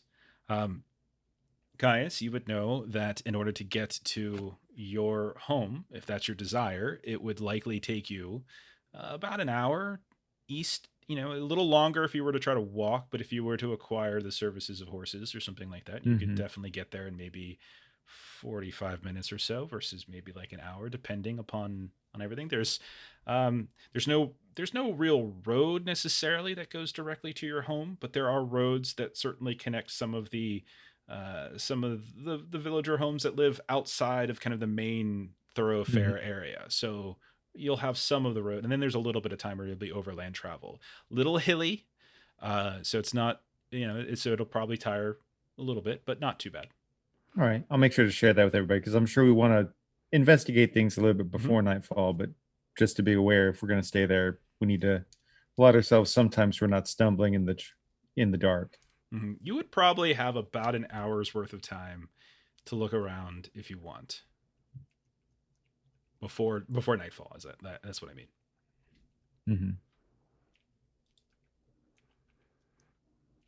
So, always good to go to the local bar and see what people are chatting about. okay. Yürgan would have learned of a place called the Floundering Lad, which is apparently a sort of lakeside, and it seems to be the most I hear it's not the active worst place. Yeah, it's you go there, you look at it, it's clean from the outside. There's clean. That looks like it's sort of well kept. You can see that there's seating outside where people are kind of smoking and eating and laughing. Looks like they've recently got off work, kind of loud and jovial. You see there's a second story with several windows. You would imagine it's probably rooms for rent. There's a stables not too far off as well. You can hear the sounds of horses. There's a sound of music wafting through these open shutters while it's not, it's still kind of cool. It's still Sweden, and still like, March-ish. It's kind of nice. It's light jacket weather. You can see from here, you can see if there's a series of boardwalks and stairs that go down to a dockyard area. And there's quite a few boats. Nothing enormous, but it looks like there's probably a healthy fishing community here, you would imagine, and doesn't look like people are just kind of coming in for the day. But yeah, it seems to be a fairly active place. So, what would y'all like to do? Yeah, going to the public inn or the public house sounds like a good idea. To catch an idea of, we can hear some rumors. Okay. Find out what people know about the wreck. Okay. Yeah. Sure. Great. Go ahead, Jeremy. What were you gonna say? Yeah. No, I agree with that. Maybe order a round of drinks, start chumming it up with people, and Okay.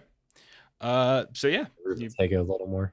you head in there, and there's not a great many spaces to sit for a party of your size, but you kind of drink and stand around at the bar for a bit, but eventually they were able to get a table. And the food here is obviously it is seafood, and so you're getting a lot of that. And you would know too, Caius, that there's certain farms to the north and the northeast that you would pass on your way. So it's like not like this is entirely industrial. There's farmland, agricultural areas. Okay. But yeah, as you're if you're just milling about and trying to like pick up clues, you all can like roll investigation tests if you like, or you could roll observation tests if you prefer. So if you're more of a let's talk to somebody and use our keen ability to empathically connect with others, it's fine. Could I use my journalist ability that lets me roll an inspiration to try and gather information? Go right ahead. Yeah, absolutely. Awesome. I have one thing that I can do. Okay. Just to retcon real quick, if anybody was upset or whatever on the train ride over, we can do like a little group chat thing and get rid of all of that before we get started. So do you want to roll your inspiration for that then? That'd be nice. To clear up Yürgan. And remember, every one success when you get on this will clear up to 3. Wow. And doesn't the train ride itself? Yeah, I think it does, to be honest. I'm not sure, but let her roll it anyway, because it might. Okay. It's just to be sure. We'll cover our bases. Okay, so while you're talking about Caius, what kind of information are you looking for? Honestly, Caius maybe even turns to Gunnar. It's like, what do you want me to focus on? He's like, I'm ready to do this. Okay, I'm says to the detective, what do we really need to talk about?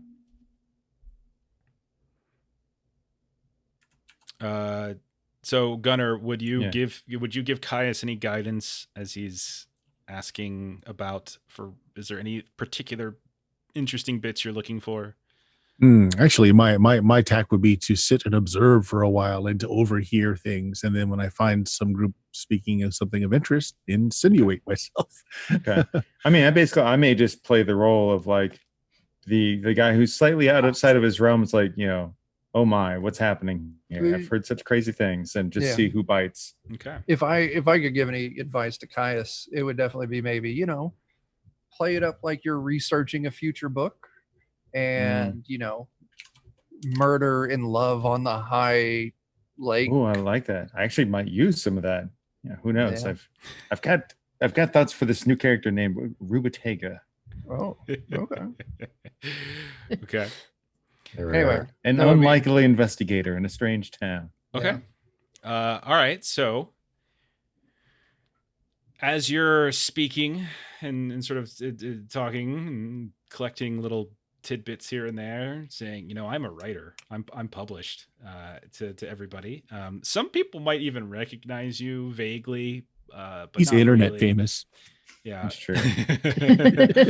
I I mean, enough people buy my books that I'm wealthy. So when you're specifically asking around about the nature, like murder on the high seas and such like that, well, they're like, people would be like, slaughter's more accurate. I don't know if you want to go writing a love story where the entire crew is just brutally killed and, I mean, probably thrown overboard and fed to the fishes and such.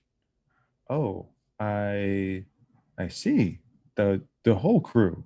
Well, yeah. I mean, no one's found them. Oh my. Did you know them? I mean, No, not really. I think they're mostly Carlstad folks, you know. I think they tend to hire up there, you know. They don't really hire us. So okay. I don't think they were doing port to us. They're definitely heading somewhere else. And it's just sort of veered off course. But yeah, they from what I've heard, you know, it was a pretty bloody mess on that there barge, and only one person came off of it, you know, and damn sure that one doesn't know how to sail. That's from what I heard. It wasn't it's the son of the eldest son. Yeah, that rich boy. Yep. Well, I mean, better lucky than good sometimes. That's how I suppose. we get by. Yeah, I suppose. But yeah, it's all right. I don't think he got a very good shake of it either. I heard he's been babbling like some sort of crazy man ever since. You know.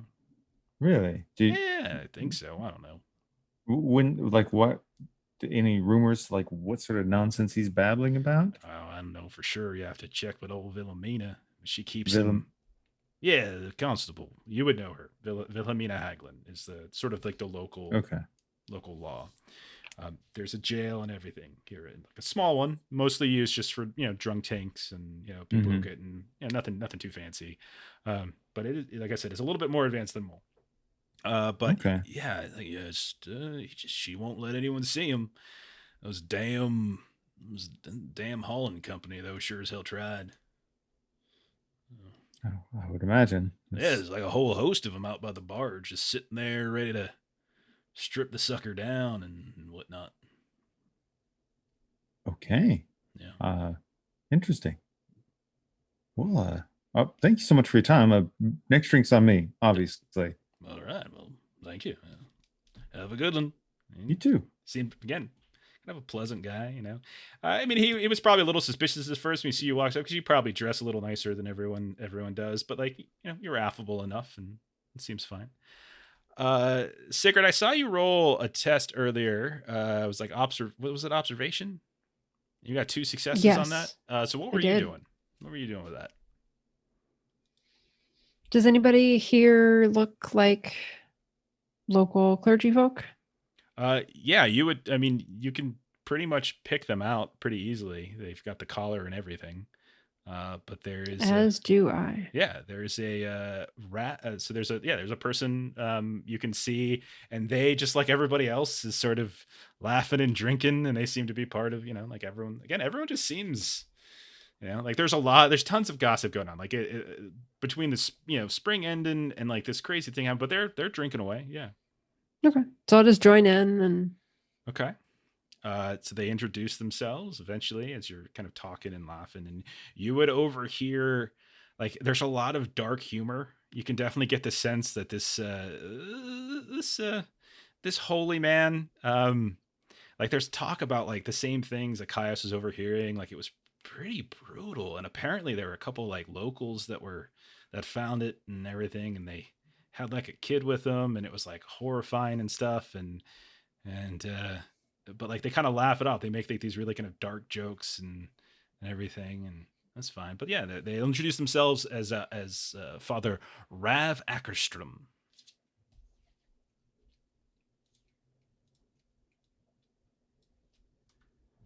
So I'm gonna sort of act a little kind of horrified, like, oh my goodness, and you just do these things happen here often?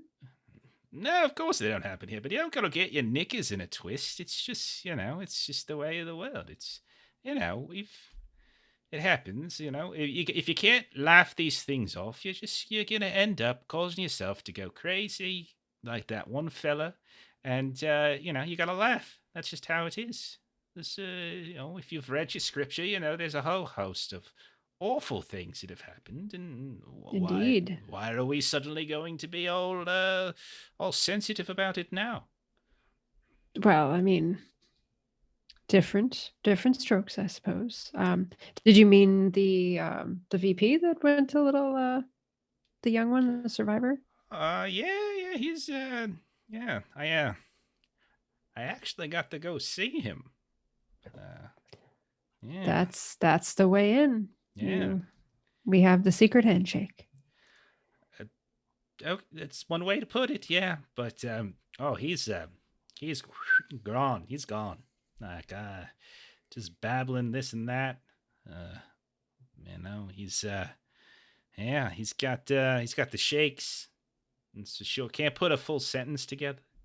It's a shame. What sorts of things does he go on about now? Oh, monsters this, monsters that, this and that, Like things that fly, things that come out of the water. I just assume whoever's responsible for everything else,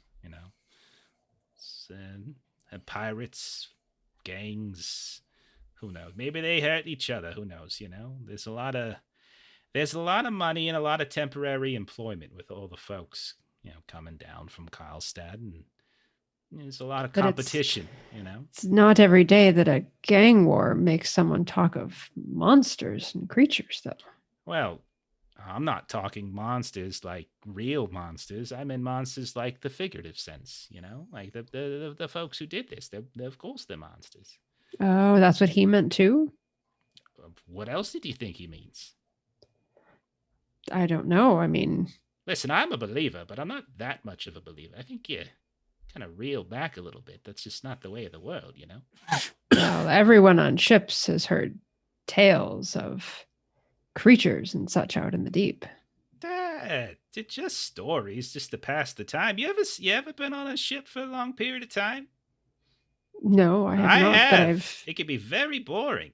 When you just share stories, you make silly things up, some people are superstitious and whatnot, so. But no, it's probably just those folks up by Karlstad, Just my guess is that the kid probably didn't hire, the most scrupulous of individuals, and what they're hauling's it's a pretty penny. That's a lot of ore, Wow. But they tried maybe a mutiny or something, and then it went wrong, and lo and behold. So who are the gangs going about up there? Oh, well, I mean, I haven't been up to Karlstad in a while, but I heard there's this new woman. It's got this old sort of military kind of thing. What was that? I can't remember the name of it. It wasn't squadron, platoon, something, regiment. It was the regiment. That's what I heard. Yeah. They've got some really tough, some tough lady. It's you don't really want to mess with them. I hear she's cleaning house. I hear a lot of the old neighborhoods. If you probably don't look the same anymore. What about some of the old-timer groups that were out there, like the Falcon Gang? Nah, I never heard of them. Sorry, must not been that influential, like it's been no. I mean, I'm sure there's more, but like I said, I don't really like the city too much. Understood. Thank you for your time. Round for the table, of course. Oh my god, you guys are just buying rounds. Do you even have money to buy rounds? Like I know Caius does, but Secret's a poor. Okay, so who else is doing something? I'd want to throw the name I got from my medical record digging around, see if anyone knows someone by that name. Ula Magnuson? Yeah. No one. Yeah, you toss it around, go up to your name. Is that one of the names from the people in the previous adventure? Nope. No, it's a name. Okay. It's a name that's probably more like you probably associate it more with like something personal, as opposed to necessarily something directly castle related that you can think of. Okay. Yeah, but you toss it around, everyone kind of they don't really know. Okay. All right. Other things. I am observing the room. In particular, I'm listening for conversations that would make me believe that the talkers are unsavory individuals. People that criminal types. Yeah. Yeah, you probably don't get. Or just shady. Oh no, there's more than a few shady people. There's definitely a few, but you don't get the sense with your keen vigilance that there's any like this is definitely not a front for something else. You know, this is no. Open up. And what I'm looking for is somebody that is morally flexible enough that I might be able to procure some cocaine from. Okay. Roll an investigation test. So, because that's your best, right? Or is it vigilance? Whichever you'd like. Can I assist on that? Sure. Since I was also looking into it. Okay. Yeah. So that's fine. Whatever one you prefer, Bert, it's fine with me. And then take the extra, take an extra bonus +1 mod to your roll. Oh, look at that. Oh yeah, 2 successes. Not a problem. So like you see a couple folks kind of get up and go outside, come back in, little happier look on their face. You see another group kind of do the same. You track them a little bit. You see them speaking with a man kind of behind the place, the behind the floundering lad. It's just kind of like a salted, like looks like an old like salty dog kind, you know, like kind of got a lot of sunburn, grizzled beard and crazy hair, but he seems to be passing off little packets of things to folks. Sure. I'll go up and I'll observe for a moment to see how much cash is passing hand. Mm-hmm. Get an idea. Okay. And go up and palm a bit of cash. Okay. He's a little hesitant at first because he doesn't know you, but he looks at your cash. It's there, and cash is cash. So, right. So I guess I'm since I got an assist, I'm procuring enough for the both of us. Yeah. And I'll say it's the classic, first, the first one's free, and then he'll give you another one on top of it because you got 2 successes. So it's like it'll probably be even easier, and you just no problem whatsoever. Great. Yes. Suddenly the night is looking up. Yeah. Anders, you up to anything? No, I was pretty much just listening in on Jeremy's story there. Okay. My interest would be, definitely in like rumors and I think Jeremy kind of went over that. So I was just dropping the eaves on him. Why don't you roll like an observation or a vigilance or something? See if there's anything else maybe you gleaned. Absolutely. Let's do a vigilance.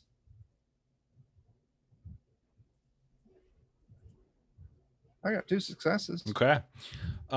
So it was already sort of loosely mentioned by somebody else, but apparently there's kind of a group of folks from what sounds like Karlstad that work or at least were contracted by Helkvist Hauling, and they are camped out by the barge. And Wilhelmina, the constable, has sort of recruited a handful of folks because like this isn't really a large enough place to have a very large police force, but she's recruited some locals and such that are like guarding the barge, and she's trying to be like, no one's getting on and off until I figure this out. And people are kind of starting to wonder how long it's going to take before something happens. It's a little bit of a powder keg. So the people that the constables are recruiting is not this group from the company.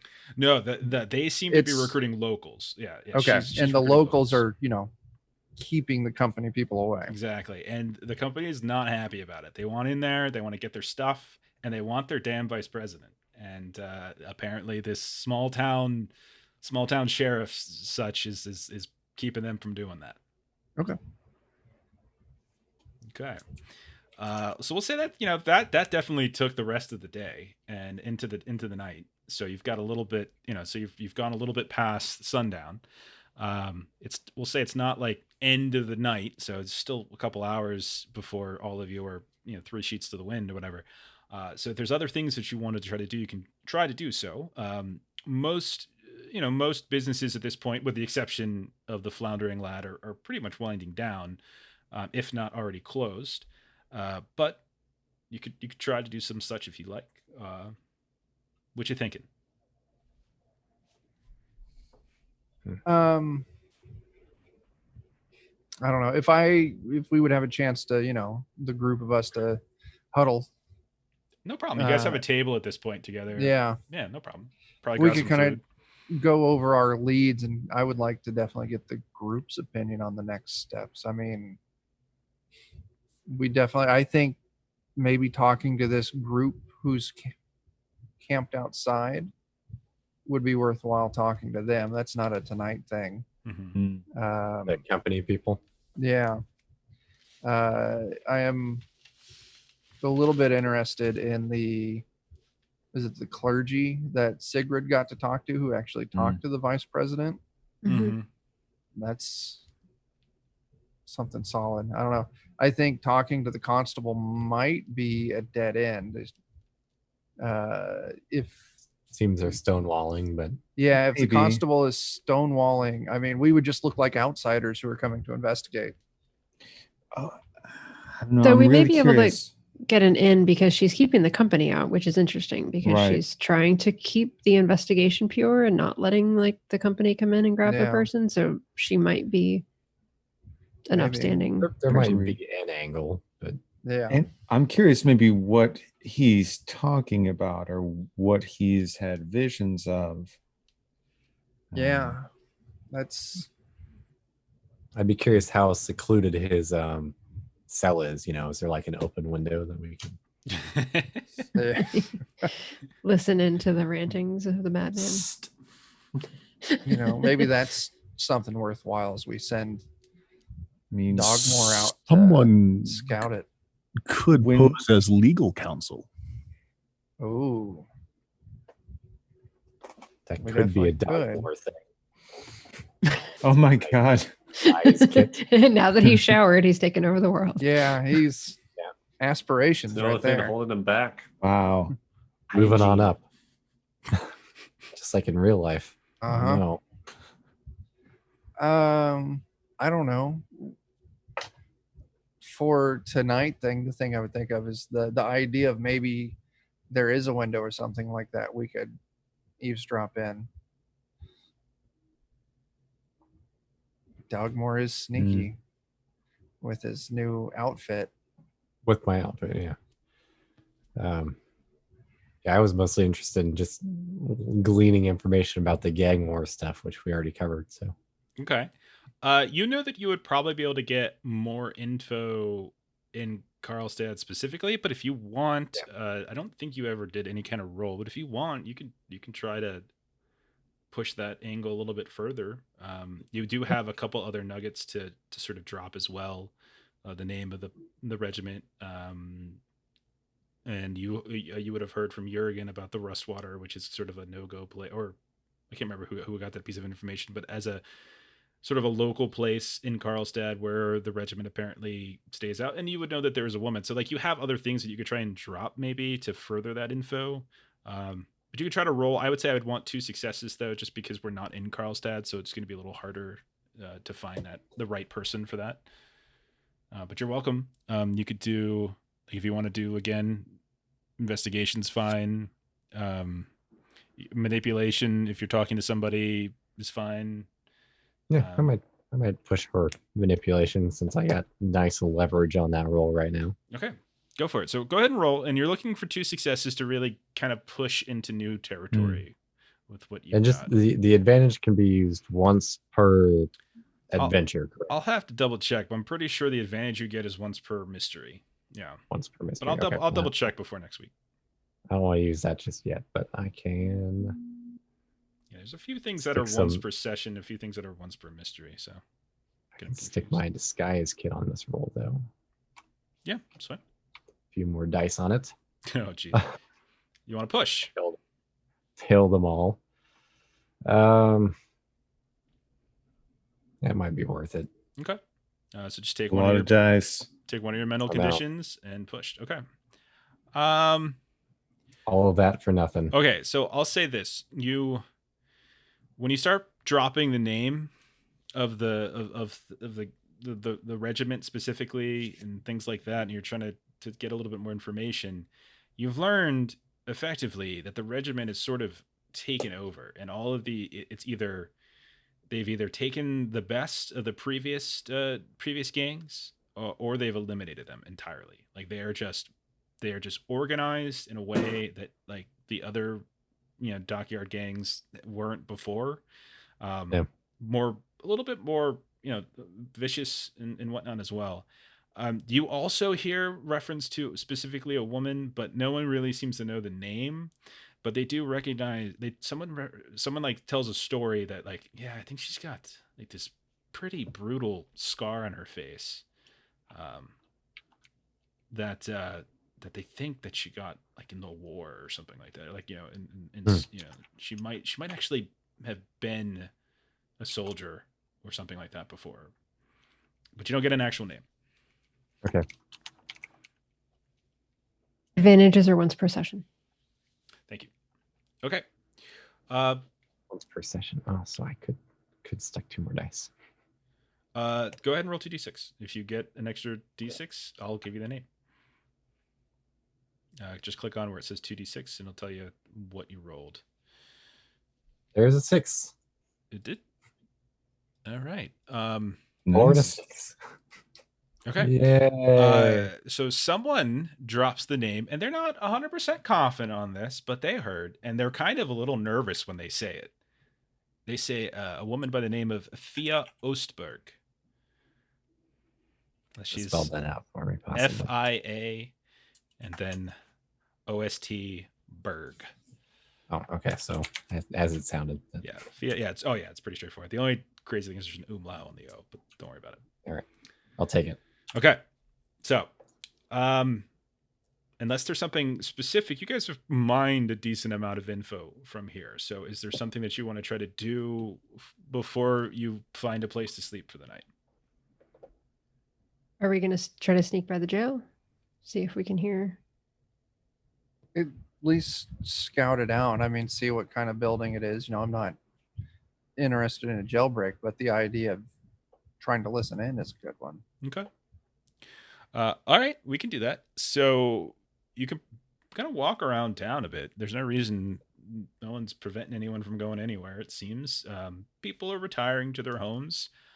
You can see there's a couple people that didn't take their liquor too well, that are hanging out in alleyways, that are evacuating their bowels in different ways. And you can see that there's a few places that have actual signage to suggest what the business or the industry is, but you are able to track down kind of the constable's office. You easily do that. You can see that there's a light on inside. There's an open shutter. You can see that there is a middle-aged woman as you're looking through, like the front window is writing away at a desk. It's not a very big office at all, and you can see that there is sort of a barred cell behind her. So if you're looking to try to like put your ear to a wall, you'd probably want to go around the back. But it also seems like the door's open and she's at work. I mean, perhaps we could entertain both ideas of talking with her a little bit, see if there's any angle to work there, and then some people just go around and give it a little listen. I would work towards the former if somebody else would rather work towards the latter.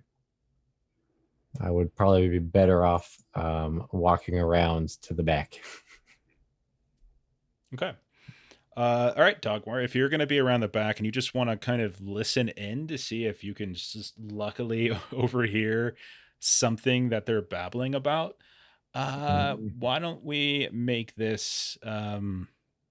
I think a vigilance test probably makes the most sense still. I don't see any reason why we shouldn't do that, as you're just listening in and being as aware as possible. There's no big windows back here, obviously, but there are a couple. There's like one or two small windows with bars on them towards the high parts of the walls. Nothing that anyone could escape from. Does anybody want to give them a boost? I can help them up. Okay. Yeah, that's fine. I was probably going to go with Jeremy to... Okay. All right, so go ahead and roll your vigilance test, Dogmoore. Sigrid, you're giving them out. Yeah, like you can have one person, like Yürgan, you can like look, like be the lookout, and Sigrid's like that's what I was thinking. Okay. I want to be the same as well, just in case someone comes by, so I can intercept, keep them away. Go take like +2 mod for this. You got a couple of people. You could do this with great freedom, knowing that people have your back, and Sigrid's kind of helping you put your head up to the small window so you can look in and listen in. Right. Look at that. Beautiful. Worked out this time, especially since I took something that keeps me from taking a hit on this. Perfect. You look inside, and you are able, because of the boost that Sigrid's giving you, you can look down into the jail cell. It looks like it's just one big cell. There's no separate, it's just whoever gets in gets thrown in here. And there's only one person in here currently, and you assume that to be the Gosta Helkvist guy. But you can see you can barely see him. You can basically see his feet. He doesn't have shoes on. And his feet look kind of grimy, and you tilt your head as best you can, and you can see that he has put himself into the corner of the room, and is just hugging his knees and sort of rocking back and forth and back and forth. You can hear him talking about just his teeth and claws. They came. So much blood. And he's sort of babbling incoherently. Teeth and claws. And so you get the sense that he saw something. I mean, when you convey this to other people, like all of you have gone through some sort of traumatic experience. Like all of you gained the sight through a trauma. You saw something. And even Father Thomas last time when he saved Dogmoore, like he was having a similar reaction. But you've seen this kind of sort of almost like a Vaesen PTSD, so to speak. You also see like there's scratches on the walls as well. I've lived that life. You see there's like scratches on the walls, and it's like someone gave him like chalk or charcoal or something, and he's just sort of drawing something with huge eyes and like these big pointy teeth. Terrible drawing, but it looks monstrous. Yeah, it looks monstrous. Like you're pretty convinced at this point that there's something going on. Okay. Out front. I think that's some good information, at least. Yeah, for sure. Yeah, for sure. Yep. Caius and Anders, you go inside, and doors open. It opens up just fine. And when you walk in, you can see there's 2 desks in the room. She's at one, the other one's empty. So maybe she does have like an official deputy or something like that. But when she sees you walk in, she looks up and she looks very, very tired. And she doesn't recognize the two of you, but she says, if you're here to take away, I'm sorry, the investigation's not concluded. He's not, I told your bosses already. He's not leaving. I'm terribly sorry, Madam Constable. We're not from the company, but I actually have an estate not far from here, and Is there we're something concerned. wrong? Did something happen at your estate? No, She almost looks relieved, by the way, when you say you're not from like, oh, finally. no, we've heard a bit of what's happened. I'm just concerned. I'm trying to think the best way to put this. Maybe we're here to see if there's anything we can do to help. Or is that not what you were thinking, Caius? Yes. So I don't really know how to put this delicately. I had an episode when I was younger, and I had to be sequestered for some time. It was a very trying experience for me. I've heard a bit of what's going on with the young man here, and I feel sympathetic towards that. And if there's any way I could be of assistance or make sure that he's okay, I would greatly appreciate the chance to do whatever I can. I'm sorry. Who are you again? Oh, I'm terribly sorry. I'm Caius Redding. Are you a doctor or I'm not. alienist or some such? I do have a friend who is just the very best at counseling those who have been troubled. Are you? But I wouldn't just invite them into your office without speaking to you first, obviously. What is it you're offering to speak with the suspect? Is that what you're saying? I mean, I understand you have an investigation. My first and foremost concern is to make sure that the young man is okay. And I do. She like casts a glance over at him. I think that is. Well, I know he's not okay, but I would, if there's any chance that he could find something closer to normal, I would very much like it if my friend is a priest, and she is a very excellent priest. We have our own chaplain, and he already spoke and was very ineffective at doing anything for this young man. I understand. I just, as somebody who's undergone a similar difficulty, I would like to vouch for this person's expertise if you're willing to entertain the idea. Roll a manipulation test. Okay. No bonuses though, I don't think. That's okay. Yeah. And I'm not really pumping her for information, so I can't really do the journalist thing. Okay. But that's all right. Yeah. Here we go. She looks very, very tired. Like she's been dealing with some stuff the past couple of days. Do you want to push that? I do. Take a condition. Roll again. Okay. Okay. There you go. Okay. I think I'll go with that's tough. I don't want to be angry. Maybe I'm a little nervous. Okay. I'm frightened because there's talk of like a giant monster. Like, come on, again already? We just. Am I? What did Caius apply for? He does like I didn't understand that this was going to be an every month thing. It almost looks like she's just defeated at this point and just exhausted and just probably assumes that whatever you're doing is just going to be as completely ineffective as what's been done before, and it might just be easier to just let you fail than to fight you. So easier to just say yes at this point. I will not open the cell.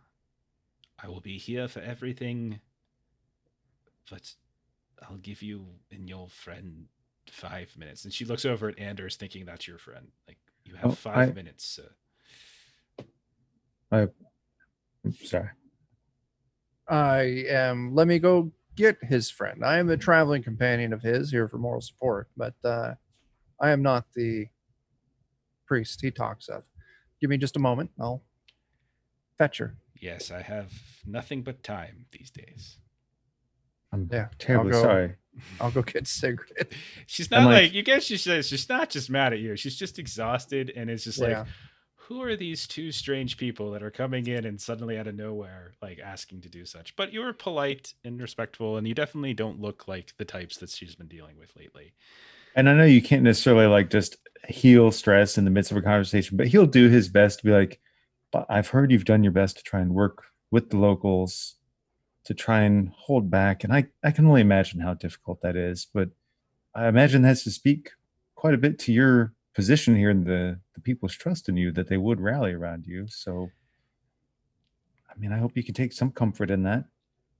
When this is all said and done, perhaps I will. But for now, the day-to-day headache that this has afforded me for the past 72 odd hours has been more than I care to ever experience again.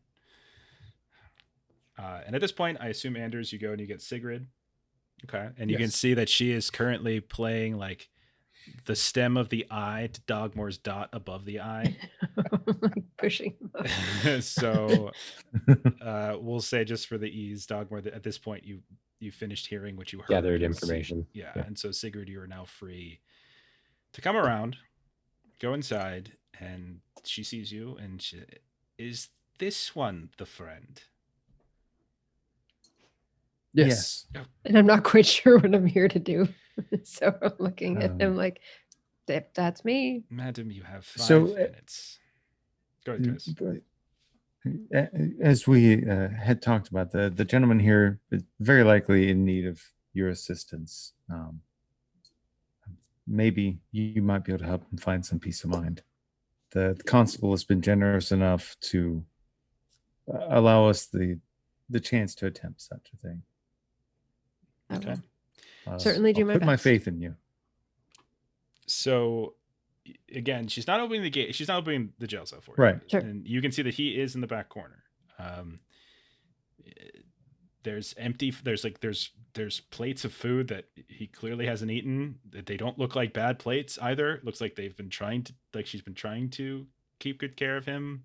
And it's just, he hasn't been eating and he hasn't been drinking. And she'll probably confirm these types of things. She'll be standing over your shoulder while this is happening. But yeah, you see him and he's just gibbering in the corner and like rocking back and forth and just, yeah. At least you should have a little bit of knowledge of things he's said and seen from almost there. So what do you say, Sigrid? I have no idea what I'm going to say. Just immediately like put you on the spot, but it seemed like use your Jedi mind powers. Can I? Let's see. You can always. Caius just assumes you know what to do. You can always roll manipulation. Can I assume that he's broken and try to use inspiration on him? Inspiration would take some time though. You only have 5 minutes, and so inspiration is literally like a that's right. Yeah. Thing.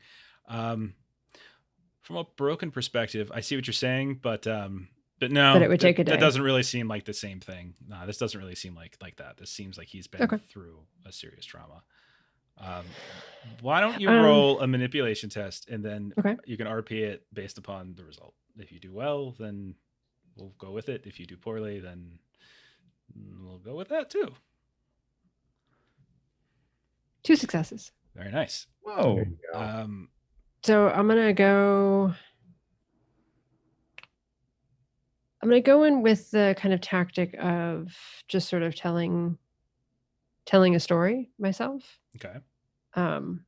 So it'll basically be sort of when I kind of achieved the site. So just, kind of trying to be kind of a comrade that, other people just aren't going to understand. You have to have been through this to really understand it.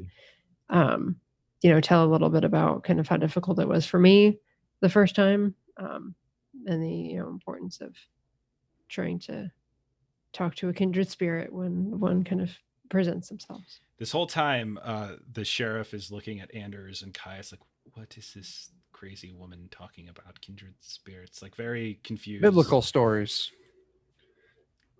She's establishing Metaphors a and such. commonality. Right. She's trying to reach through. Rav just tried to offer him brandy, so I suppose this is a better tact. I can see why there is some failure. So after about like 4 minutes of your time, like nothing seems to be working, and then finally, as like the sheriff's already kind of starting to be like, okay, this isn't working, you see him suddenly start to crawl towards you, just, and when he gets up close, you can see that his hair is disheveled. You can see that there is like a claw mark down his cheek. It's not too deep, but it's been treated. But it doesn't look like it needed stitches, but it definitely has been bandaged up, but looks like he's ripped the bandage off at some point. And you can see that he's got like some self-harm marks on his arms as well. And he kind of comes right up to the edge of the bars and sort of reaches his hands out towards you, like, on his knees, like he's like almost like he's praying. And I'll put my hands out as if I'm not at all concerned. I am, but I'll act like I'm not. Okay.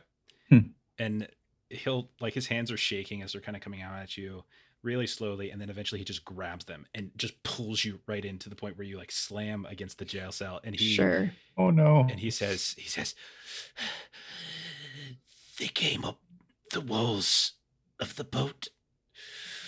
They were vicious. They killed them, all of them.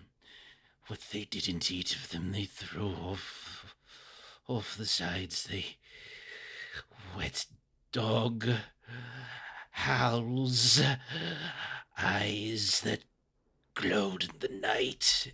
And as he's kind of going through that, she notices like you're getting pulled in, and she breaks up and she's like, no, that's it, we're done. And he just keeps talking about howls and wet dogs, sea dogs, and all sorts of different things.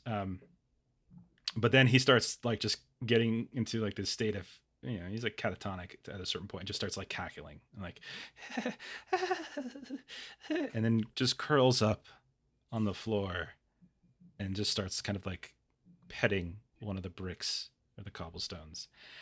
And I think that's where we'll end this week, right? Sounds pretty good. Okay. Yay. Cool. Nice. Right on. Yeah. So quick XP stuff. Let's do this really fast, and then we can get the hell out here. So let's take a look. Participate in the session. Everyone gets 1. You haven't confronted any Vaesen yet, so don't know for 2. You haven't done 3 yet. Affected by Dark Secret. So a couple people have. Gunner for sure. Anders and Yürgan as well. I don't think quite yet for me. Not yet for well, you. you helped with my acquisition of the drugs. So.